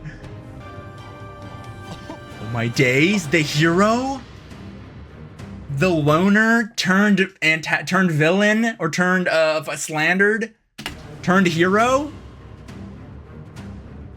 Oh, there's no way this motherfucker doesn't have like a sword. You actually showed up. Can't say no to a friend, can I? Let's make this a fair fight, okay? We're gonna pardon the voice acting.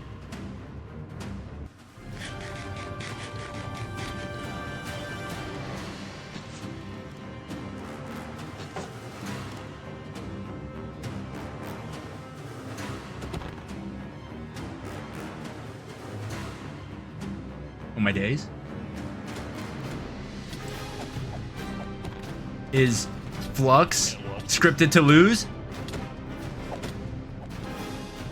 Saps, please! Oh my gosh! Call back to the first death?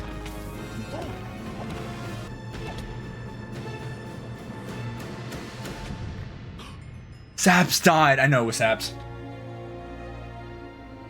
I say, but in reality... Yes! Sorry. My goat!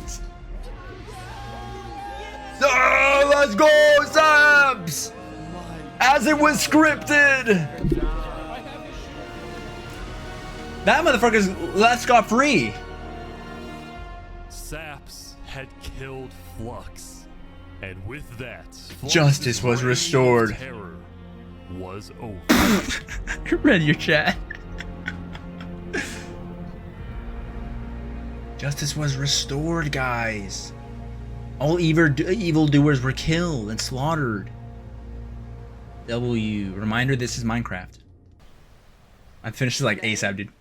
We gather to honor the lives lost Yeah. in the Battle of Infernace. Since then, I think we haven't felt the same.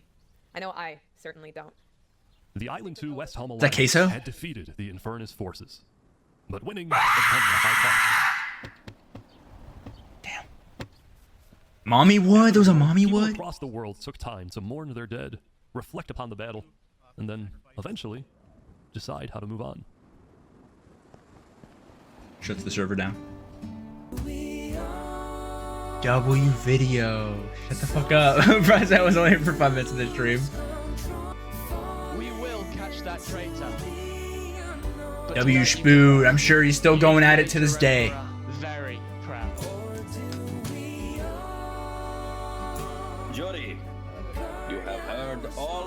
Yo, Conquistador is like they weren't really mentioned in the video like once or twice, but they caught him. Tomas, may you find mercy in the end, senor. Hey, they killed the last guy. There's a wedding? I ran away screaming from you because I Yeah, remember this plotline. kill all my citizens. But after we talked a little bit for like 5 minutes, I realized you could blow up my nation and kill all my citizens. He could not do that. That doesn't mean you will. Barbie, do you take Oppenheimer to be your one and only candidate? I do. Oppenheimer, same thing. I do. W. At this time, Please end, bro. That was great. Wow. I don't. Okay. Okay. Oh my gosh. And Saps gets to live in his fucking mansion, dude. Where there's no stalagmites waiting. WJPEG. Yo, and that was a W video.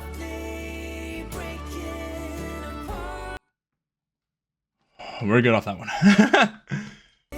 That was pretty great. That shit, I would say. Wrong thing. That shit was cinema. With that, guys, that marks the end of, honestly, one of the best YouTube videos I watched in a long time. Do this again, I'd actually be incredibly down. I went into this kind of thinking I would be like satirical and like not really caring. Who knew that by investing emotion into a show, you would end up caring more about it? That's all to say. Thank you very much for watching. This was Takamata. That was, go like and subscribe to them. Go check them out too, because they were great. And subscribe over here also if you enjoyed this reaction. Me when I go for the end screen. What the hell was that? Whole thing bugged.